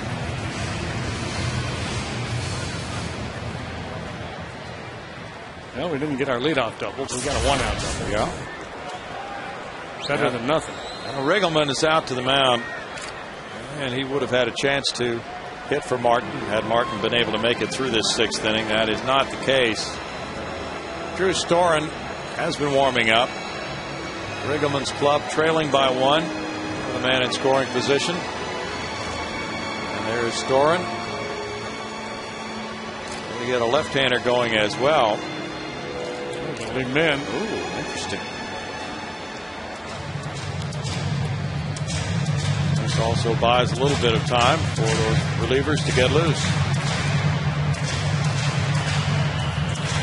Jim Riggleman, he's had a number of meetings on the mound in this series that I think were more about defensive positioning and strategy than dealing with a pitcher. Every time he comes out there, he seems to pull all the infielders in. He's talking more to them than he is his pitcher.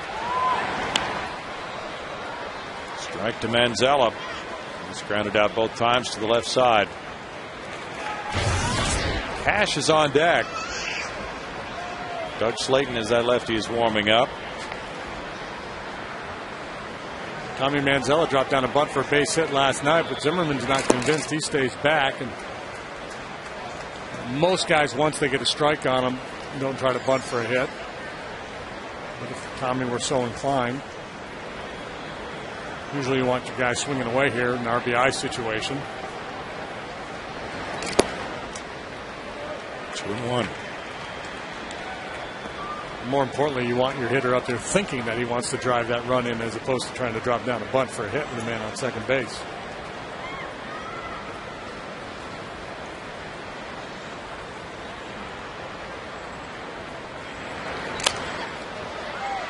back out of play. A little different story if you've got Roy Halladay or Ubaldo Jimenez or somebody like that out there. Then you just scrape and fight for whatever you can get.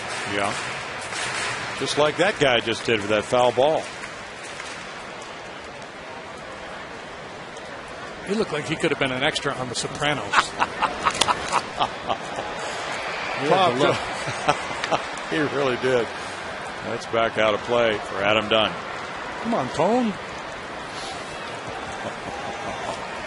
Good thing he didn't carry a violin case in here. Another happy souvenir bearer. 2 balls, 2 strikes.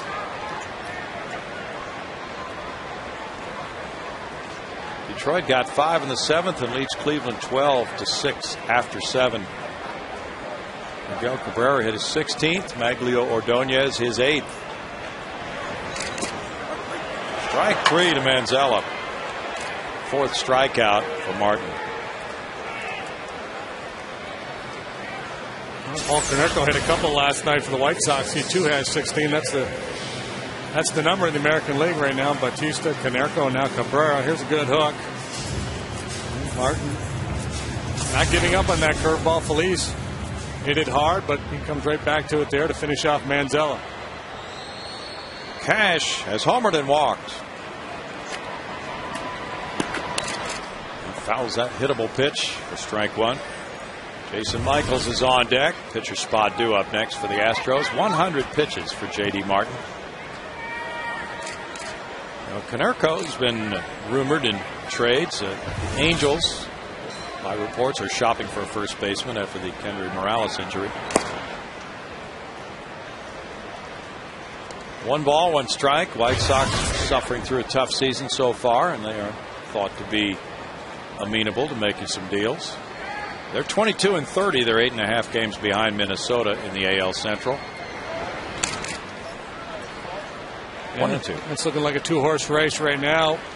Minnesota and Detroit. Tigers 3.5 games behind the Twins.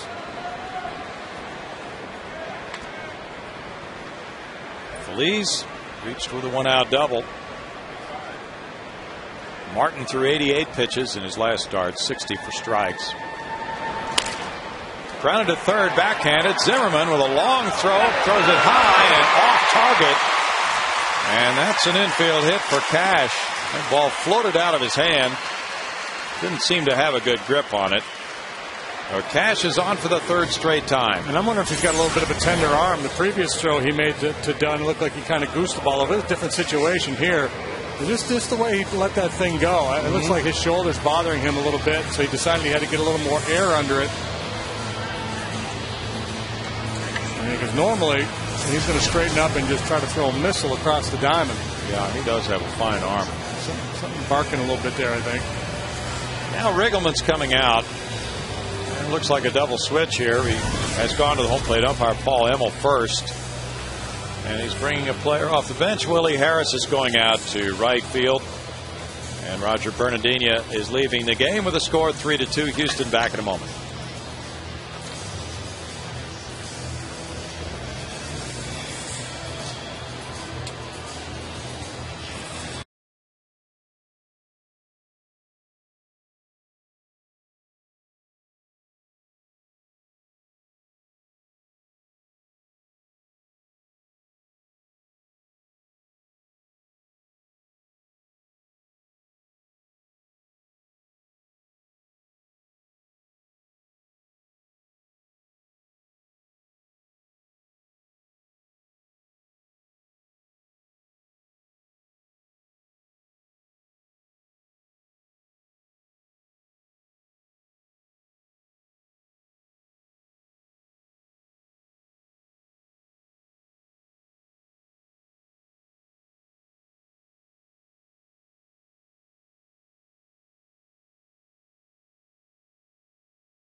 Chevy is a proud sponsor of youth baseball programs throughout the state of Texas.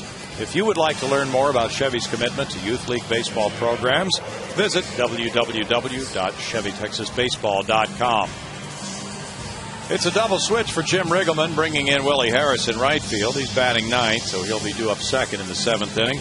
Roger Bernardina coming out of the game, and the pitcher goes into his number 6 spot in the order. Pitcher is Drew Storen, who's 1-0 with a 2.70 ERA. Storen, a hard thrower, very good command. He's walked 4 so far in limited time, but he's just settling in here to the big leagues for the first time, and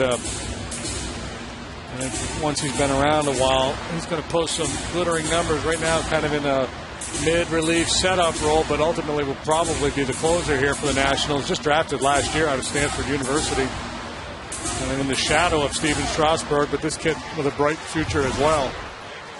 Jason Michaels is pinch hitting for Casey Daigle. He was 0 for 1 last night pinch hitting. He gets a slider, and it's strike 1 for Storen. Michaels is hitting 200. 2 homers, 5 runs batted in for J-Mike. He's had 45 at-bats. As a pinch hitter, he's 3 for 20 with a homer and 2 runs batted in. There's Jeff Fulcino in the bullpen.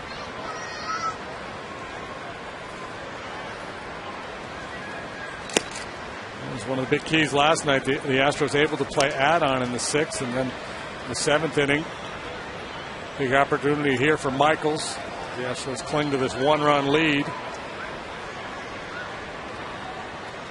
Phillies doubled. Cash got an infield hit behind third.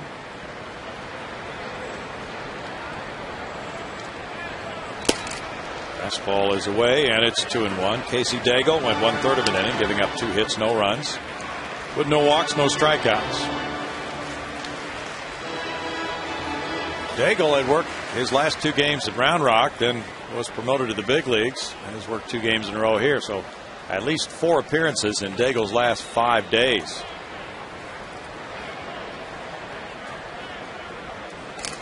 Yeah, it's one of those deals. If you're still at Round Rock, you might say, you know, I need a day. But first time in the big leagues in 4 years. I'm ready, Skip. Yeah. Send me out there. Give you what I got. Slider backs up on Storen. Stays out of the danger zone. Drifts actually in on the hands a little bit of Jason Michaels. Paul Emmel is calling the play today.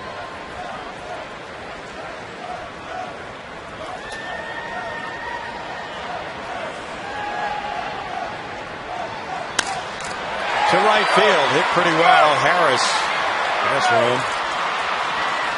In the 6th, it's no runs, 2 hits, 2 men left for the Astros, who lead it 3-2 after 6.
Baseball on Fox Sports Houston is brought to you by Clear Super Fast Mobile Internet, by Capital One Bank, What's in your wallet?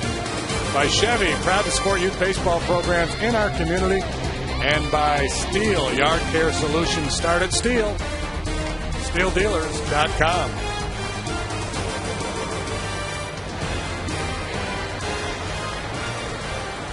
It's Jeff Fulcino taking over in a one-run game. It's 3-2 Houston with Fulcino having no decisions and a 7.52 ERA. A very important time for him. Facing Maldonado, then Harris is on deck. This is got revenge on his mind here. Nationals touched him up for 5 runs the other night. He's allowed 9 runs in his last 3 appearances, covering 3 innings. Needs to get back on the beam. Grounded into left field by Maldonado. He's 2 for 3 now. And Harris will follow. Fulcino's pitcher number 4.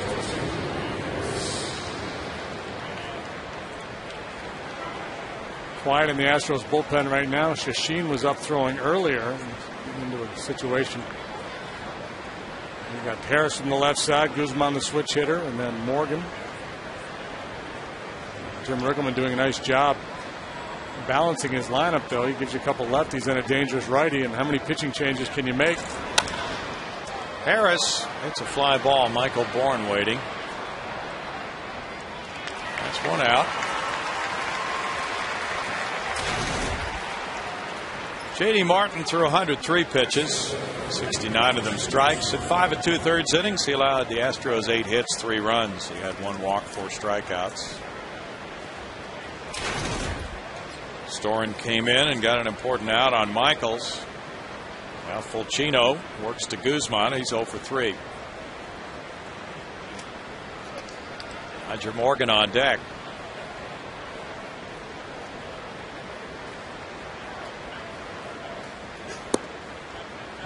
Fulcino misses, ball 1. Astros relievers have had appearances piling up on them the last few days.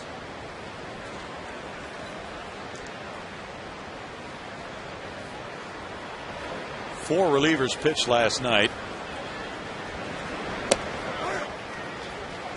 1 ball, 1 strike, but if the Astros can hang on to this lead through the 7th inning here with Fulcino, they can get to Lyon and Lindstrom in the 8th and 9th.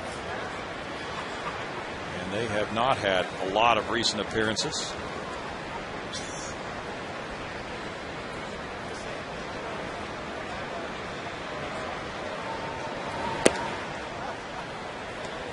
Two balls, 1 strike. Fulcino, as you mentioned, gave up 5 runs on Monday in 1 1/3 innings. Brad Arnsberg would love to see him post a 0 and gave up 3 runs in 1/3 of an inning last Friday at Cincinnati, and then another run Saturday there. Foul back. Come on, man, make a play. 2-2. What are they doing? Big guy in the front row had it. Just clanked it. Ball and a lot of spin on. Wasn't an easy play. Okay.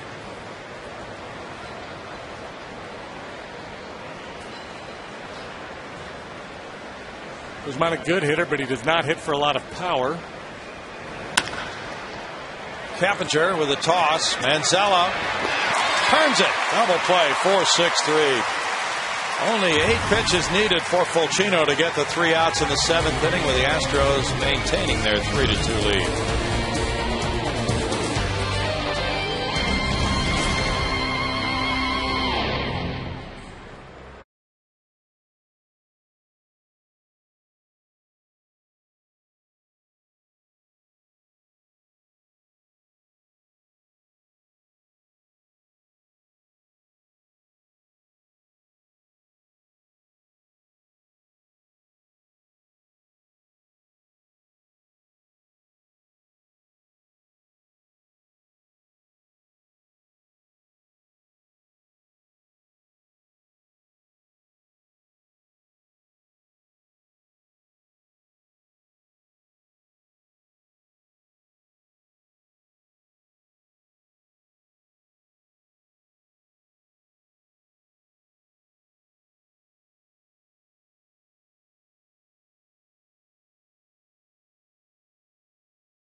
Energy. Brian Moeller got his club into a very favorable position with 5 1/3 innings, 5-hit, 2-run baseball.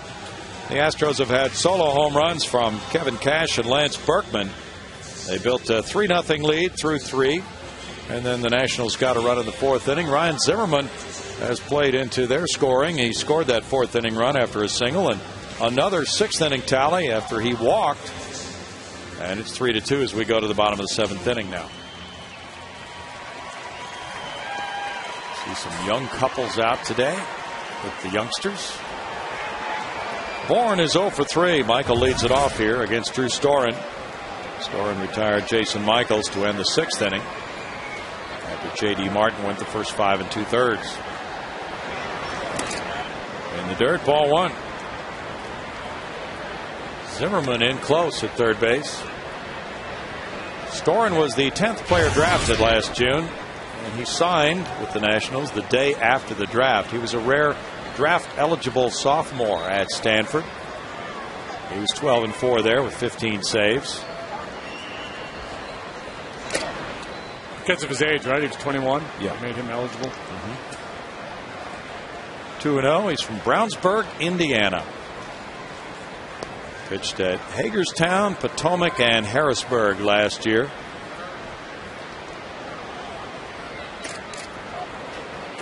(3-0), and he has electric stuff. So does Steven Strasburg. Strasburg will be pitching either later this afternoon or tonight in his final minor league start before being promoted to the big league club. Steven Strasburg, they're being very cautious with for a number of different reasons, and one of the reasons they kept him down on the farm was so he wouldn't become arbitration eligible too soon. That's not as big an issue with a guy like Storm because of the role in which he pitches. If he works as a setup reliever the next couple of years, even if he's a closer his final year before arbitration, the comparables, the other guys that he would be compared to in salary arbitration, would not be the same as a starting pitcher. So if Strasburg comes up in his first 3 years, just lights it up, wins 15 to 18 games, now you're comparing him with some of the elite starting pitchers of the game, and those guys make lots and lots of money, and that's what drives up the salary. Guys that typically work in the 7th and 8th inning, they're well compensated, but not like frontline starting pitchers. So you're not as worried about the comparable situations with a guy like Storm in arbitration as you would be with Strasburg. Strasburg will speak to the media, we understand, after his start tonight, and then that'll be shut down until after his first major league start. Jeff Kappinger is 0 for 3. Reached on an error and scored in the 1st inning. And the excellent diving catch by Roger Bernardina in right field robbed him of a hit in the 3rd. Then he struck out looking in the 5th on a curveball. Brandon Lyons warming up for Houston.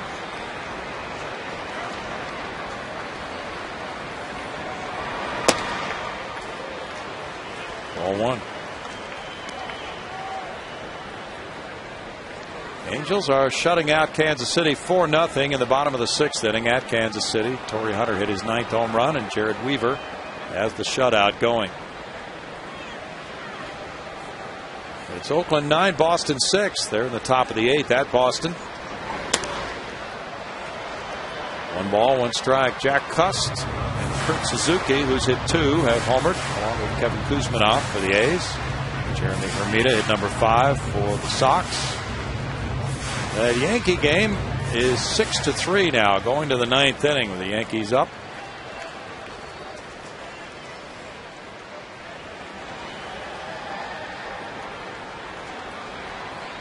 Miguel Batista is warming up for the Nationals. That game is now final at Yankee Stadium. CC Sabathia beating Baltimore 6-3. He's 5-3. Kevin Millwood, the loser, still winless, 0-6. Mariano Rivera got his 12th save. In the dirt, what a pickup there by Maldonado. Maldonado, pretty good reputation defensively.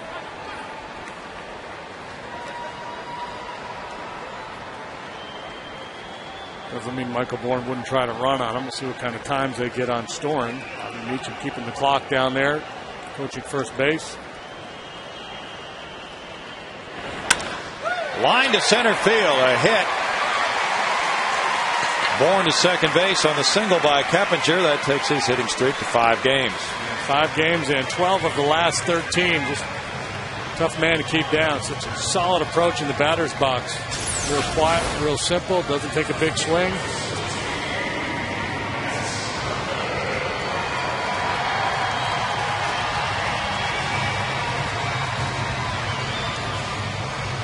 That's hit number 9 for the Astros. Berkman has 2 of those. A single to right, a homer to left. He reached on an error in the 5th. All one with Carlos Lee on deck.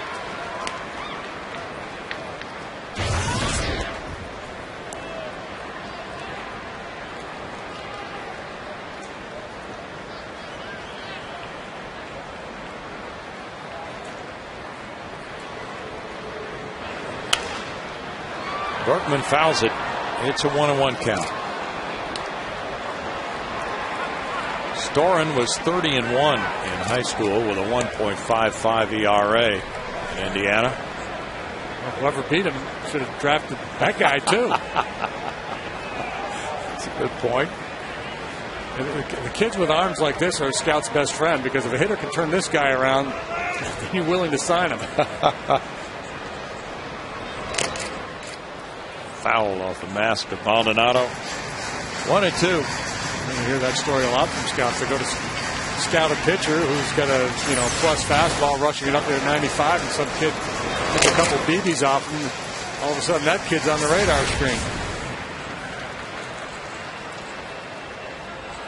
Al Smith was talking about the year the Astros drafted J.R. Richard. They were waiting for him to pitch in the championship game in high school, and that game was never played. Kinds of stories coming out of Atlanta with the subterfuge going around there with Jason Hayward in the youth league and the summer leagues he was playing in, how everybody in that area wanted him to go to the Braves, and they tried to protect him a little bit, hide him from the other scouts. The Atlanta guys were like peeking through bushes watching him play. Crazy stuff.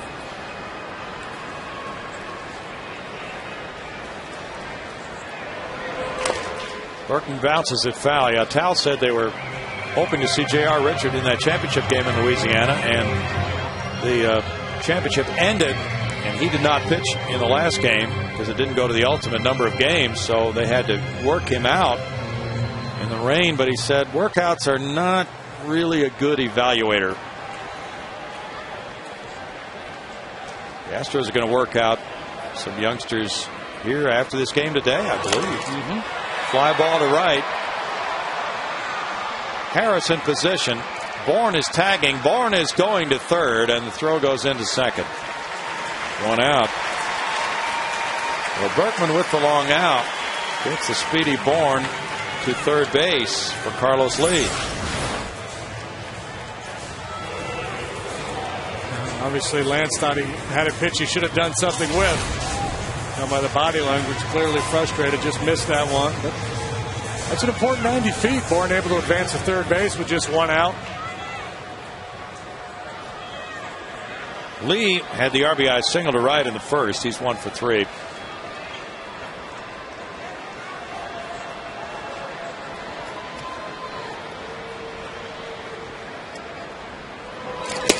Well, that is big in a game like this. There's ball 1. Brandon Lyon worked Tuesday night, as did Matt Lindstrom.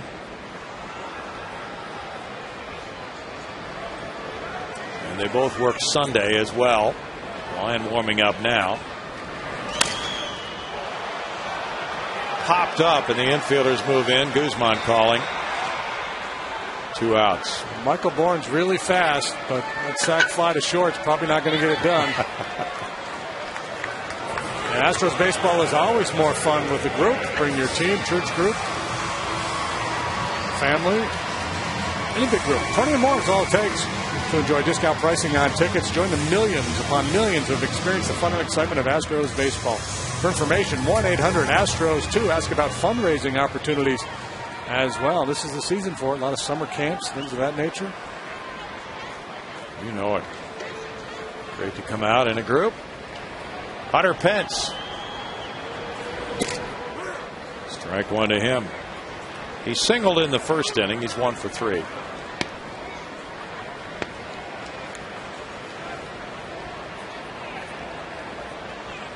Pedro Feliz is on deck. The Astros have 9 hits to the Nationals 8.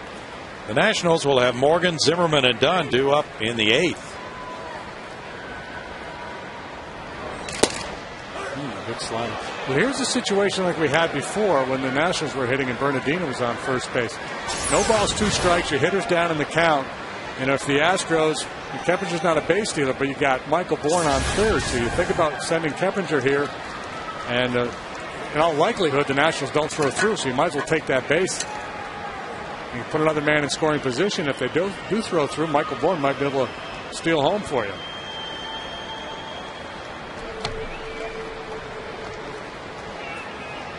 If you just do the math and you look what hitters typically do once they fall behind on the count 0-2, Hunter, I'm guessing, is probably about a $130 hitter in most situations.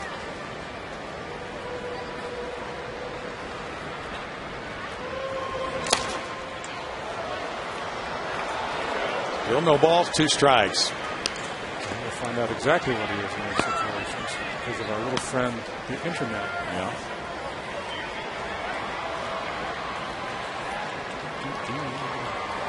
After 0-2, well, he's a 231 hitter.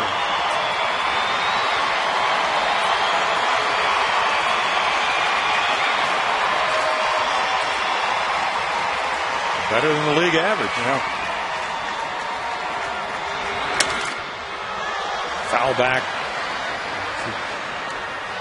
You don't want to take the bat out of Hunter's hands because he's been swinging it well lately. But again, it's a situation where he's down on the count, no balls, 2 strikes. You got to swing in this pitcher on the mound. And I'm not so sure that they even throw through with Michael Bourne on third base. So I think it's worth it, Keppinger, to take off here.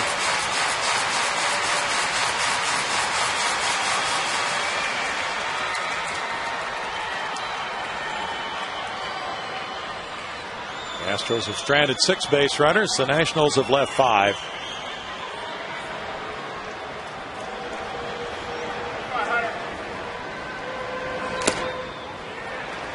One and 2. Hunter fouled off that previous high fastball. The Nationals tried to entice him to swing at the next one.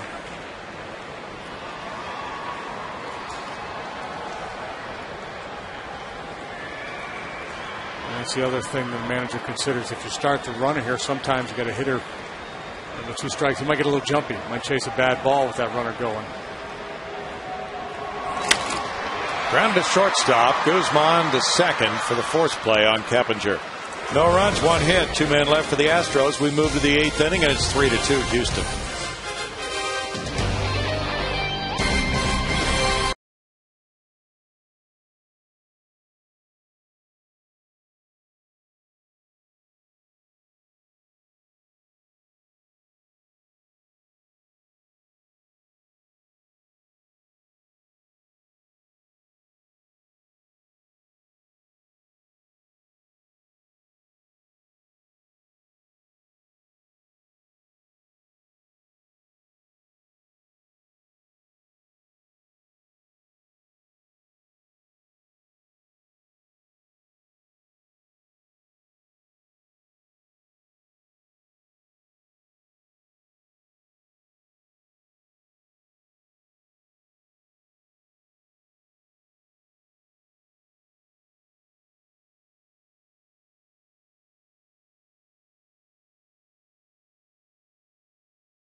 4 dealers, the most homers in a season by a Washington National or a Montreal Expo. Alfonso Soriano belted 46 in the 06 season.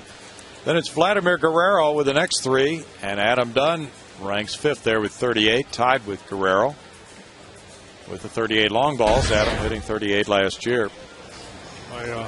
Alfonso Soriano hitting 46 home runs playing his home games at RFK Stadium. That was just cavernous. Yes, it was. He stole 40 bags that year, too. Got him a very nice contract. Nyjer Morgan and Brandon Lyon square off. Lyon is 4-1. His ERA 3.63. Morgan showing bunt, and it's ball 1. Brandon worked an inning in the game 2 nights ago. The 8-7 Astros win. Gave up a hit and a run.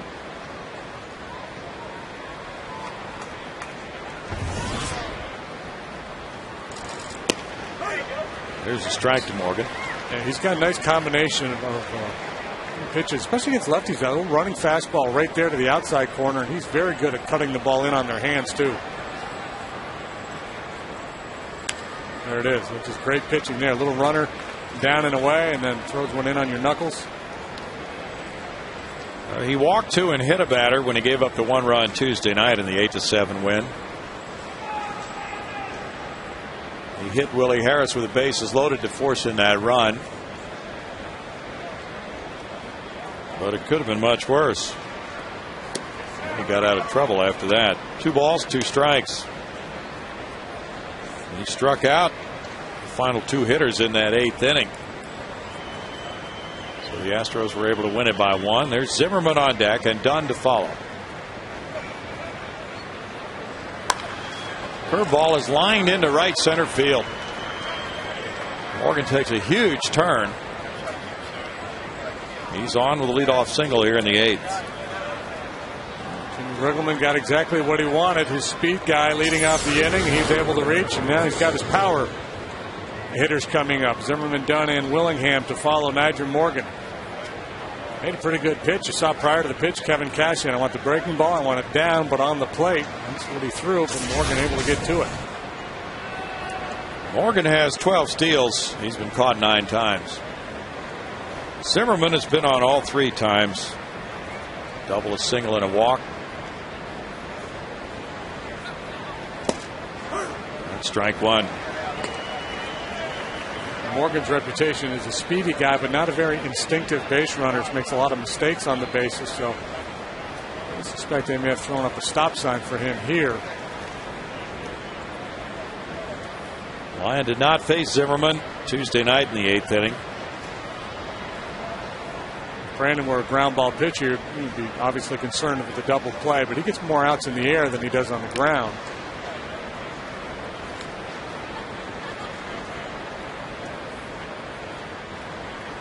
The Nationals have 4 steals in this 4-game series.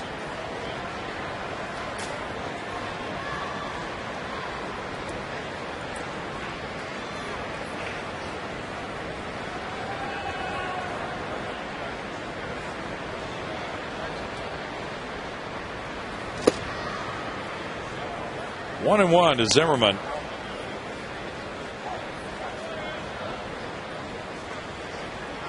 Lyon got the win Sunday in Cincinnati when the Astros won it in the 10th 2-0.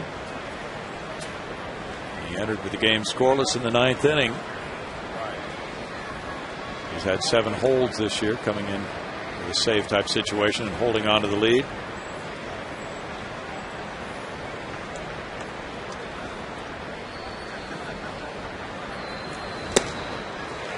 One and 2. That heater right by him. Brandon Lyon is not particularly quick to home plate with his delivery. You see the breakdown of Morgan. That's not a good percentage at all. So for a guy with his speed, it's just 57%.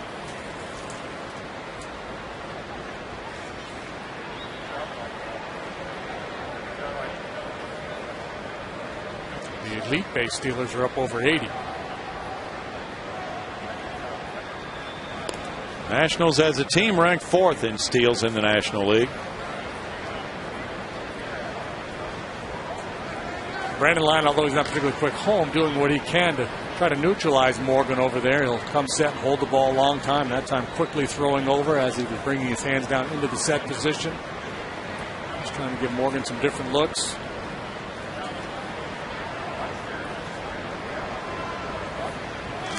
Oh, he hit Zimmerman. Now 2 on and nobody out for Adam Dunn. And that time I think he tried to hasten his delivery, a little bit of a quick pitch, and the pitch got away from him.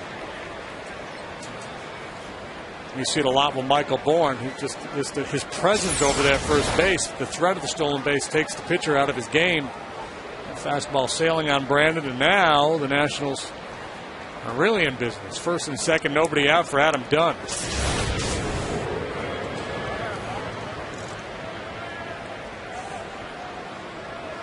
Dunn walked and scored facing Lyon Tuesday night. He's 0 for 3 in this game.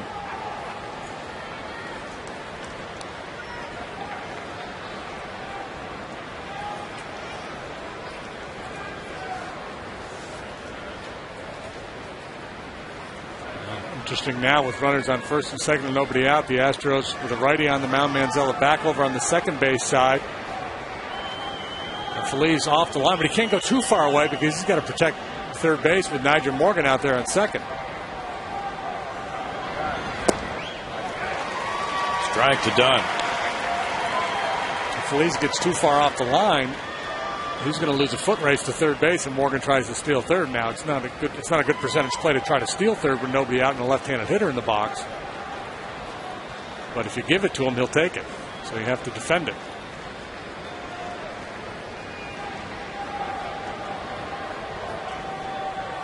I haven't mentioned, but the triple play is in order. It's 0-2 now. Lyon's working Dunn a little bit differently than he did Tuesday night. We were talking earlier about with the extra lefties in the bullpen that Brad Mills can now play the matchup game, but that all goes away. For Brad, it's the 8th inning, that's Lyons, and the 9th inning is Lindstrom. Left, right doesn't matter. Brandon's been very good against left-handed hitters anyway. We talked about that running fastball, cut fastball combination that he features. Struck out Dunn. Very big for Lyon. And that's the cutter. Cut fastball, riding up and in. Big Adam's got a bit of a hole here. A lot of times he's able to lay off that pitch. That time it just looked too good. 1 out, and now it's Willingham. Willingham's 2 for 3 with an RBI.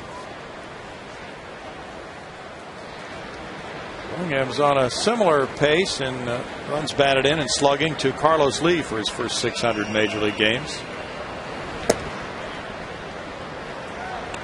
He takes ball 1.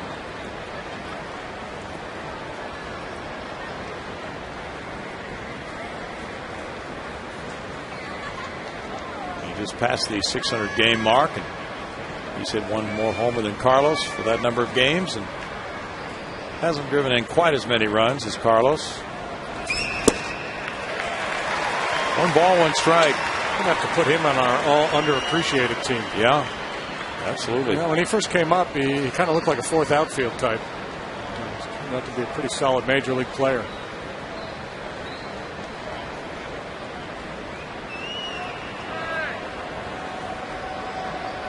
He has an OPS of over 900 coming into this game. 427 on base average, 512 slugging percentage.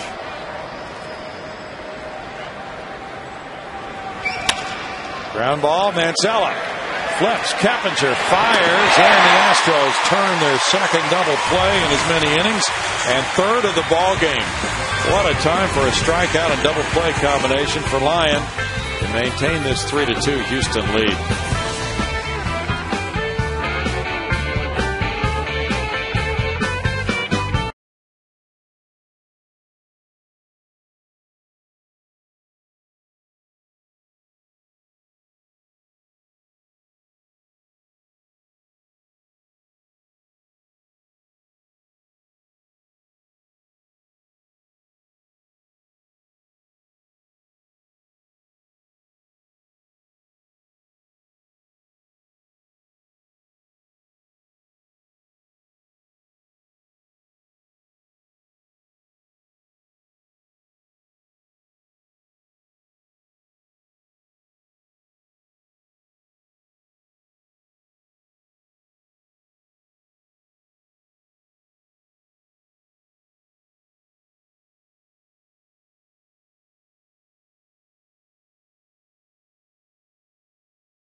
The 8th, and are you traveling this season? Well, take the Astros with you. Subscribe to MLB.tv tonight to see every Astros game live or on demand on your computer. Visit Astros.com to order and to get more details. MLB.tv, baseball everywhere, guys.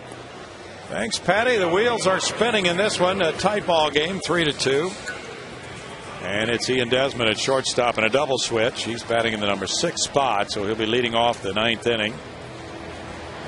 And the new pitcher is Tyler Clippard. He has been in a lot of really good spots and has earned 7 wins this year with a 1.82 ERA. How about that? Coming out of the bullpen to pick up 7 wins already. He's been in 26 ball games, 1.82 ERA. He's a strikeout pitcher, hard thrower, likes to work up in the zone with the fastball, has a very good changeup. But tough to hit, just a 177 average against. 40 punch-outs, 2 home runs. Clippard goes into the leadoff spot in the order for the Nats, with Guzman coming out after going 0 for 4. The Astros look for insurance runs in the 8th inning with Matt Lindstrom warming up in the bullpen now for the 9th. It's Pedro Feliz who doubled to left in the 6th, 1 for 3, leading it off. Manzella and Cash to follow, then the pitcher's spot. And it's ball 1 upstairs. Drew Storen in 1 1/3 innings allowed 1 hit, no runs, had 1 walk and no strikeouts. Clippard, 25 years old, from Lexington, Kentucky. Drafted by the Yankees in 03 in the 9th round. He's deceptive with that delivery too. This is our first look at him in this series.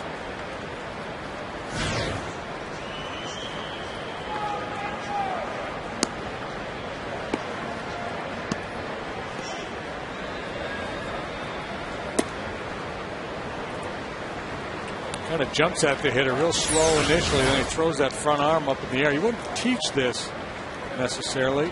Try to keep those shoulders a little more level. You guys feel like that adds some deception. 2-2. Looks like the Nationals made another move we didn't catch. Christian Guzman is playing right field now. He didn't leave the game. Willie Harris has moved to left field, so Willingham came out.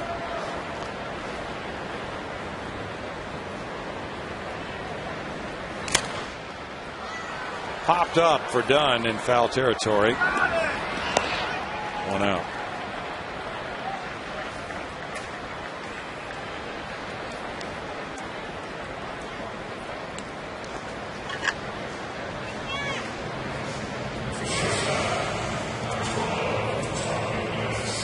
Tommy Manziel is 0 for 3, 2 ground outs and ball 3rd strike. So it'll be Desmond, Kennedy, and Maldonado in the 9th inning. Pitchers now in Willingham's number 5 spot in the order. And it's strike 1. That one clocked at 92 miles an hour, but it looks livelier than that. There's a little hop on it.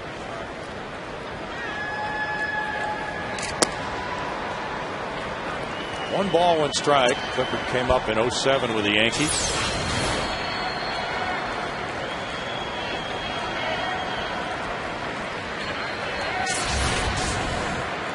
He was the Yankee Clippard.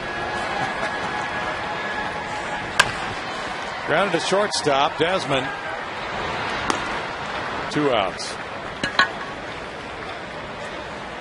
And now Kevin Cash. He's had a big day. A homer, a walk, and a single for Cash. Fought 5 different Astro pitchers. Corey Sullivan is in the on-deck circle with Lion Dew up next.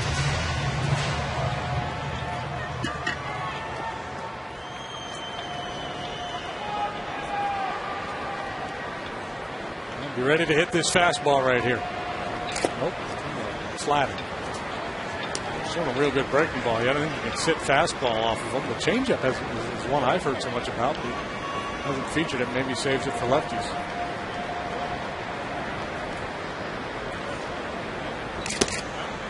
Well, there it was right there. And that's what he does. He floats that changeup high in the strike zone. It's just so deceptive. Gets hitters out on the front foot, gets a lot of lazy pop-ups with it.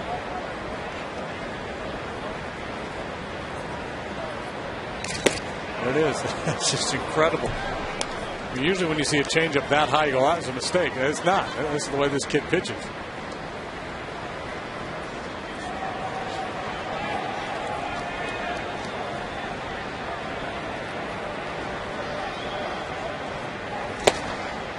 And then the fastball makes it 2-2.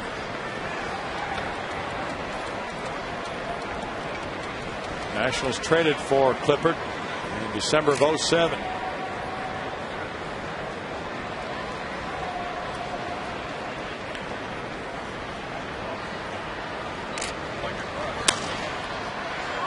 Cash with a foul ball. Dunn coming over. Reaches over to snag it. It's a 1-2-3 eighth inning, and this game has been 3-2 ever since the 6th. It stays 3-2 moving to the 9th.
You see a 3-2 ball game. We go to the top of the 9th inning. And I thought you were going to say Sandy Duncan. No.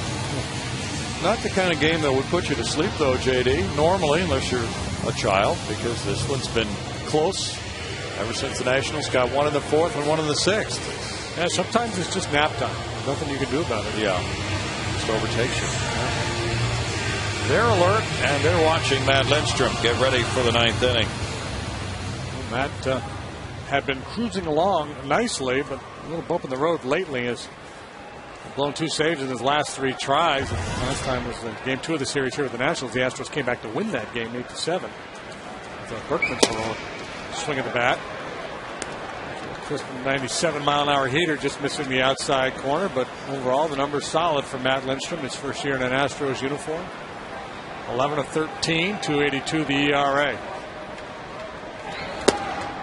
Desmond's late on the heater at 97. And it's 1-1 to the shortstop, batting for the first time in this game. Desmond has 4 hits in the first 3 games of this series, and he's driven in 3 runs. He had a hit off Matt the other night. Boy, he's got a pretty good idea with that fastball down and away this afternoon. You know, when you throw as hard as he does, if he can hit that spot, there's not a whole lot the hitter can do. And Matt came in the 9th inning with a 1-run lead. Give up an infield hit to Niger Morgan. Then he walked the next 2 guys, struck out Willingham. Then Desmond drove in a run with a single to left.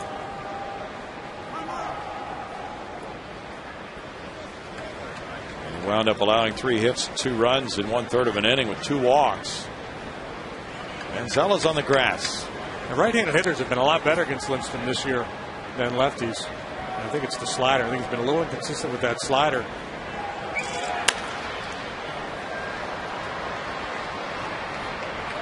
Still 1-2 on Desmond. Desmond's driven in 9 runs in the 8 games on this road trip.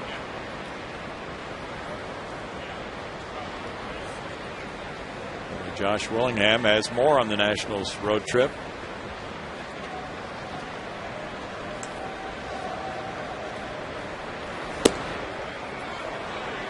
2-2.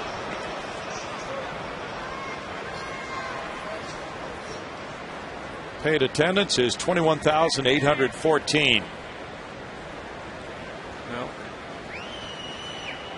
Lindstrom in a difficult situation in that he's protecting a 1-run lead, but the good news is he's at the bottom of the order for the Nationals. One of the big bats batted last inning. Desmond, Kennedy, and then the catcher Maldonado. Not a lot of firepower available on the bench for Jim Riggleman, and nobody from the left side of the plate.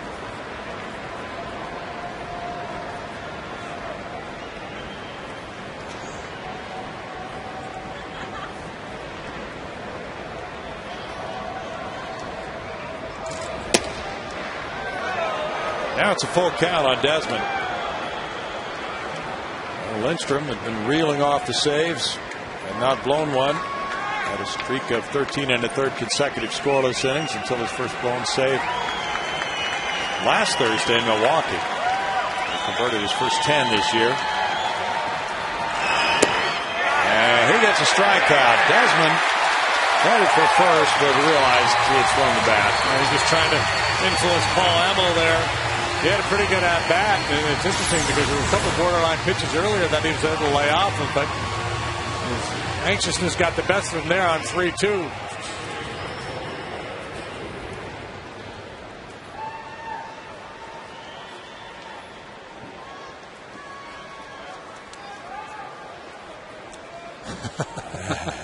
The quick throwaway, not going to make eye contact with the umpire, just to start running to first. Adam Kennedy lines one to Buckman, who was guarding the line. Perfectly positioned for out number 2. Yeah. 1-run game. Defender gets the extra base hit. If not, it's a 1-out double. Good swing of the bat, but hang with him. Puma, well positioned.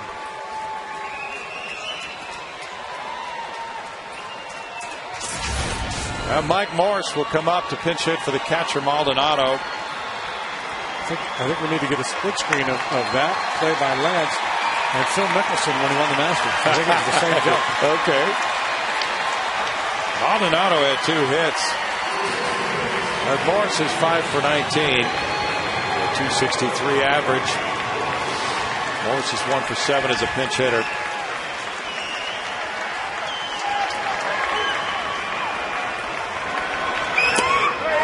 Strike 1. That fastball right in on him. Lindstrom had saved 22 consecutive games with save opportunities going back to last year until that Milwaukee game a week ago.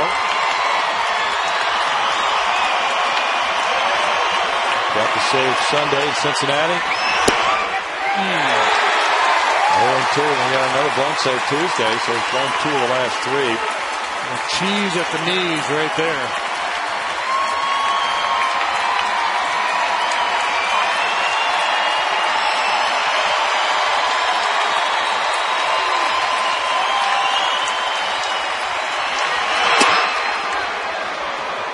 One and 2, the Astros perhaps a pitch away from winning 3 out of 4 in this series from the Nationals. Ryan Moeller will be the winning pitcher if Matt Lindstrom can finish off Morse here.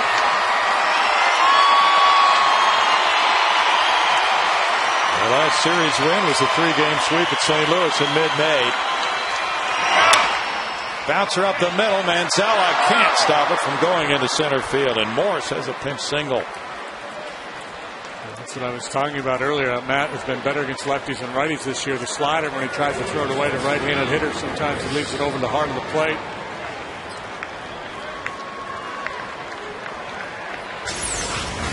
With lefties, he likes to backdoor it, and he also buries it. But it seems that when he tries to throw it down and away to righties, he leaves it over the middle quite a bit. Can't give up on it. You don't want to become a one-pitch pitcher. Willie Harris bats.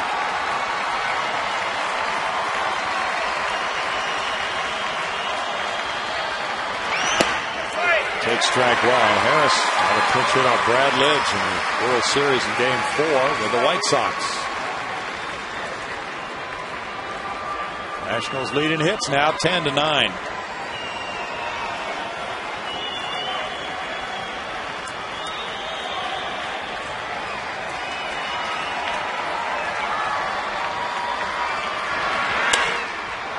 in the air. Carlos Lee hustles over for it near the left field line. That's dropping fair, and now it gets by him. And the potential tying run is coming home to the plate and scoring. Throw to third, not in time.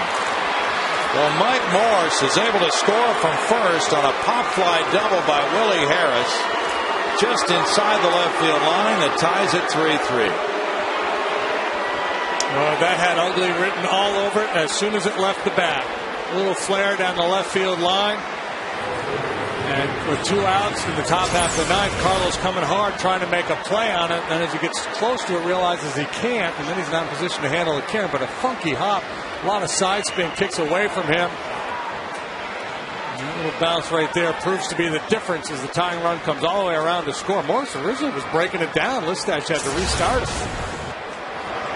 High ball game, and there's ball one inside to Guzman. Yeah, that close away from a 1-run lead if Cash doesn't nab that one.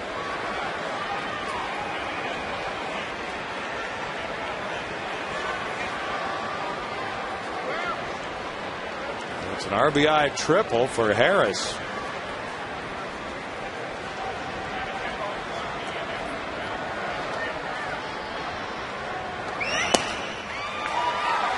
Swing and a miss.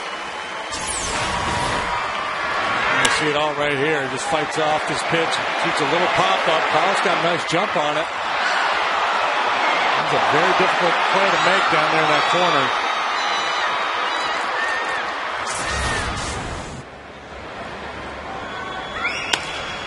Fly ball, Michael Bourne in left center, and that will fall in for a hit, and the Nationals take the lead 4-3 on a looping single by Guzman. Giving him his 17th run batted in. Talk about coming back from the dead. 2 outs, nobody on. After Kennedy hits that line drive, that turns into an out. Ground ball single, bloop triple, bloop single, and the Nationals have the lead.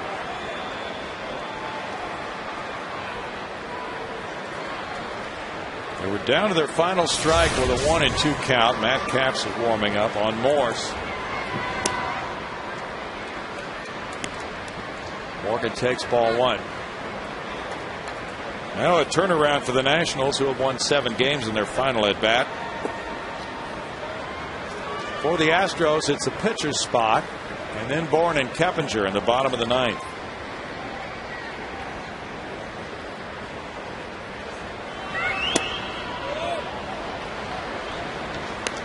Two and 0 now.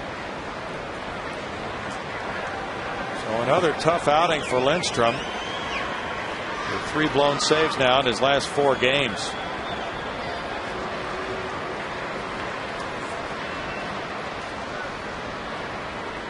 Runner goes for second. Here's the throw from Cash. Safe at second base. Guzman with a steal. His second of the year. He used to run a fair bit earlier in his career. Not so much anymore, but still capable of getting a bag. Didn't have a real big lead. Throw a little bit high. If it's on the base, they probably have him.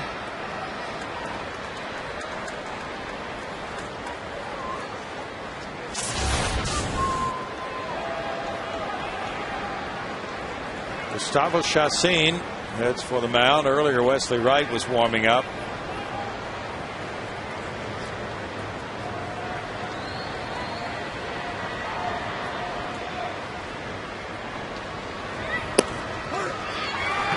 That looked pretty good. 3 balls and a strike. 2-0.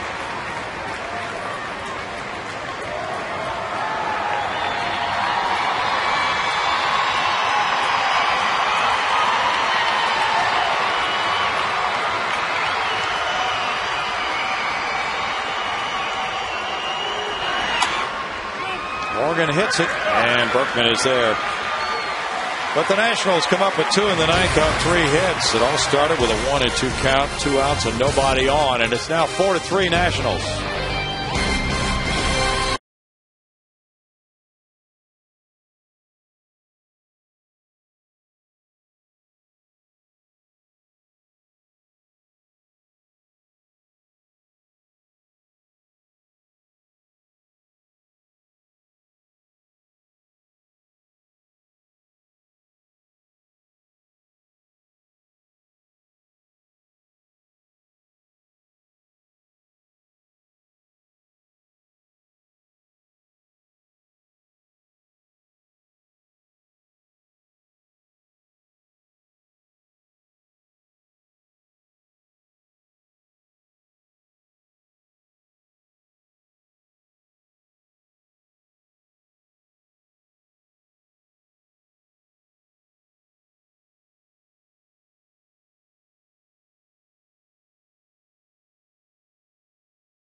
baseball on Fox Sports Houston is brought to you by your Texas Ford dealers on the 2010 F-150 and by the Progressive Insurance Group.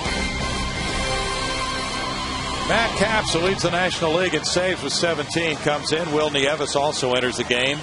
Nieves is the catcher. He takes over for Maldonado. Meanwhile, Capps is 17 of 19, but in his most recent outing, the Astros tagged him on Tuesday night with a blown save and a loss. 2/3 of an inning, a couple of hits, a couple of runs in that game. They were unearned, but was not particularly sharp. This Tyler Clippard boy, he's got the Midas touch for the Nationals. He comes in and they find a way to win, or haven't won yet, but he's in position now to claim his 8th win out of the Nationals bullpen. Corey Sullivan pinch hits for Matt Lindstrom, 191 with 4 runs batted in. Sullivan looks at that one, and it's ball 1. Corey came through with a pinch double in the 9th inning. Off Capps Tuesday night. Came around to score. An error started that inning for the Astros. It's 1-1. Matt Lindstrom in 1 inning allowed 3 hits, 2 runs with no walks, 1 strikeout. Tyler Clippard had 1 inning with no hits, no runs, no walks, no strikeouts. Clippard could be an 8-game winner. He has 10 decisions already. This could be number 11. Most of the Astros starting pitchers have made 11 starts. That's pretty crazy for a relief pitcher to have 10 decisions. You're talking about all the 1-run games they've played, all those games decided late. He's been out there in a lot of those games. Capps has come behind him in some of those to get the saves. It's 2-2. Much more effective bullpen this year for the Nationals than last year. There's Clippard. Very interested observer here. Bounce towards second. And there's the flip. 1 out. Kennedy takes care of that one. The Astros have not scored since the 3rd inning. They got runs in each of the first 3. Raining now, hard. Capps a guy who typically does not beat himself. He's allowed just 2 home runs this year, doesn't walk many. He's issued 7 free passes in 25 innings of work. Michael Bourne's 0 for 3 with a walk. That's strike 1 for Capps.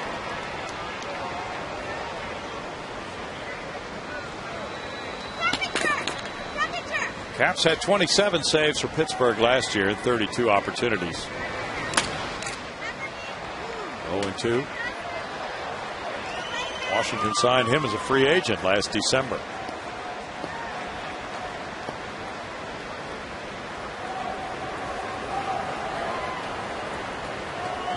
He's got to make a phone call after making that play.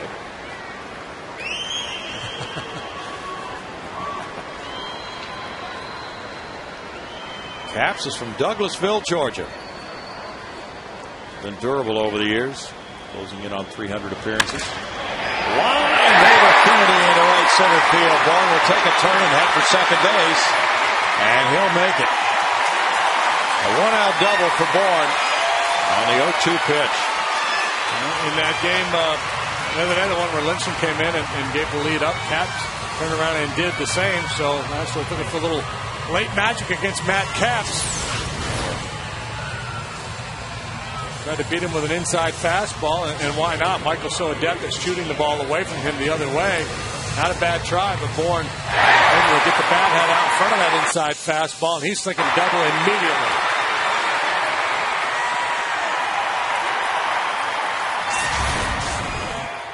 That's the 11th double for Michael. He now has a 5-game hitting streak. And he's on for Jeff Keppinger. It's 10 hits for the Astros, 12 for the Nationals. Keppinger has 1 hit in 4 at-bats. Lance Berkman's on deck.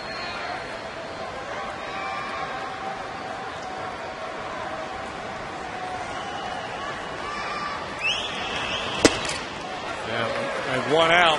Adam Kennedy really holding Michael Bourne tight there at second base. Prior to the pitch, he was yelling at Adam Dunn, getting the big fella's attention, saying, "Come on over." If Kennedy's paying so much attention to Bourne, that creates a big hole. So Dunn way off the line.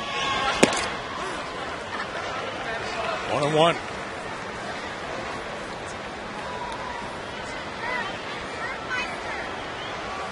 And normally with Keppinger, who's pretty good at hitting the ball to the right side, you would want Adam Kennedy staying home a little bit more. But with Bourne's speed, the Nationals feel like it's worth it for him to hold him on and stay real close to second base. That pulls Dunn way off the line to try to cover the hole.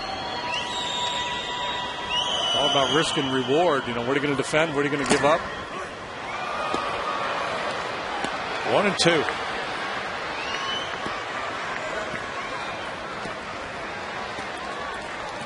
They give up the line, which makes it more likely that Keppinger could hit a double in this situation. But when you're on the road with a one-run lead, you defend that run. You're not worried about the guy at home plate right now. You're doing whatever you can to win the game right now. This is go-for-it time for the Nationals. They have their closer on the mound with a one-run lead.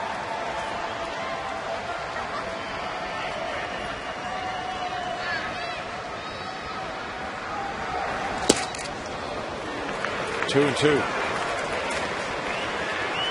Nationals had the highest bullpen ERA in the majors last year. Wiggleman feels a whole lot better about this crew with a 3.66 bullpen ERA, which currently ranks 10th in the majors.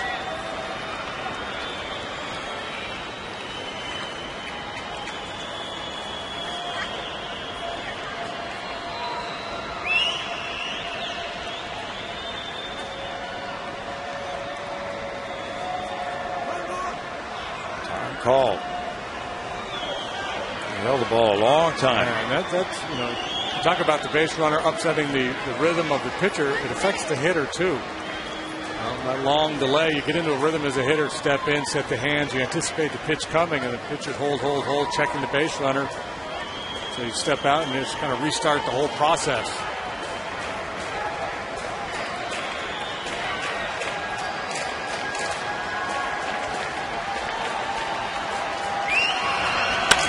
Ground ball short.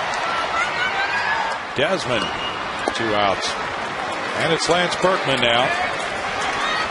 I'm sure Jim Riggleman's going to come out and have a chat. This is the guy that beat him the other night. And last year, Berkman homered off Caps.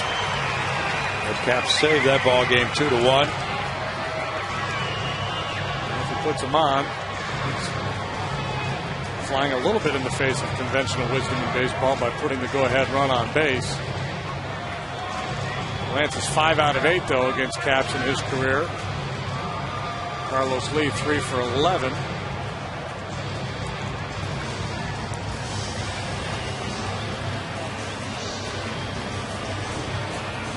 So this may have been let's go after him here, but let's not be too aggressive. If you fall behind them, don't feel like you have to give in. That's what I would do. I would either just put him on, or I'd pitch to him like I've got him 0-2. Nibbling, see if I can get himself out. 5 for 8 against Caps with a long ball. And a game-winning 2-run single to left field in the 9th inning Tuesday night. Or strike one. He told him just throw the first fastball right down the middle. Because I'm out here talking to you, and they think we're going to pitch around him. I'm going to steal you a strike here.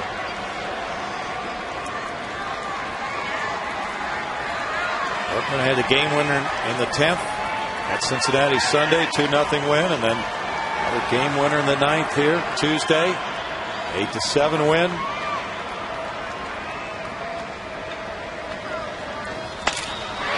Drive to right field. Bismarck does not catch it. Bourne will score the tying run. Berkman into second. And it's 4-4 in the 9th. As Bismarck, normally an infielder playing right field, cannot catch the Berkman line drive. Oh, wow. Oh, no. That's just incredible. Lights, maybe? Maybe. I don't know how much outfield Guzman has played in his career, but he's a good athlete. He should have been able to catch this ball. I don't care what his natural position is. A little sink on it. Wow, what a break. Now Carlos Lee with Berkman at second. Ruled it a hit. That's not a hit. That's a fly ball to right. That's not. That's a gift is what that is. They should rule out a gift. It's a G.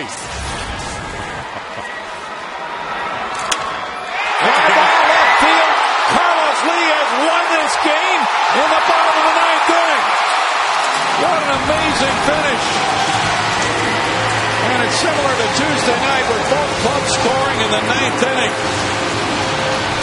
And again, Washington got two in the top, and the Astros come up with runs in the bottom half to win at 5-4. Carlos coming and said, easy, boys, easy. And, you know, they were booing him in the top half of the inning when he wasn't able to make a play on that blue double, but he's turned that around. It has the makings of a magical homestand for the Astros at Minute Maid Park. Here's the game winner. His second game-winning walk-off homer of the season for Carlos Lee. Wow. You talk about a Greek tragedy? The GOATs, the heroes, going back and forth this entire series. What an incredible finish for Brad Mills' club. They take 3 out of 4 on this homestand. He's in disbelief down there. He's like, I can't believe Guzman didn't catch that ball in right field. And once again, they pushed it to the limit, and Greg Lucas is waiting on the field with Carlos Lee right now, Greg. Kind of a reluctant hero, but you're a hero when you with your game-winning home run. It's part of the deal. What a big one. I mean, should have, won that game earlier. But, they came back, we came back, that's good. I mean, never give up. When you're a big hitter, you make up for other things, and that was what you did. Tell me about the at-bat. What were you looking from Caps to hit? I mean, I didn't know what to expect. You got first base open, and basically I said stay, maybe they're going to stay away. They're going to throw, some sliders or curveballs, and all I was trying to do is trying to get a hit. You almost looked like you weren't going to get the chance to go to the plate because the ball Lance hit was hit really hard, but should have probably been caught in right field. Yeah, I mean, the inning before, we just got a tough break. I got hit the ball right on the line. I stopped to try to, let it bounce. The ball bounce over my head. I mean, we got a tough break right there, but, we got one too. Well, that's why you play both the top and the bottom half of the inning, because the bottom half, you guys came back, and that was the big thing. That was a big game today. Listen, hey, thank you for stopping by. Remember, this is part of the deal. You get game-winning hits. You got to do an interview. Okay. Thank you, Carlos Lee. Back to you guys. And, Greg, that was ruled an error on Berkman's line drive, so it's Washington's 3 errors really leading to a problem, and the Astros winning it 6-4 in the ninth.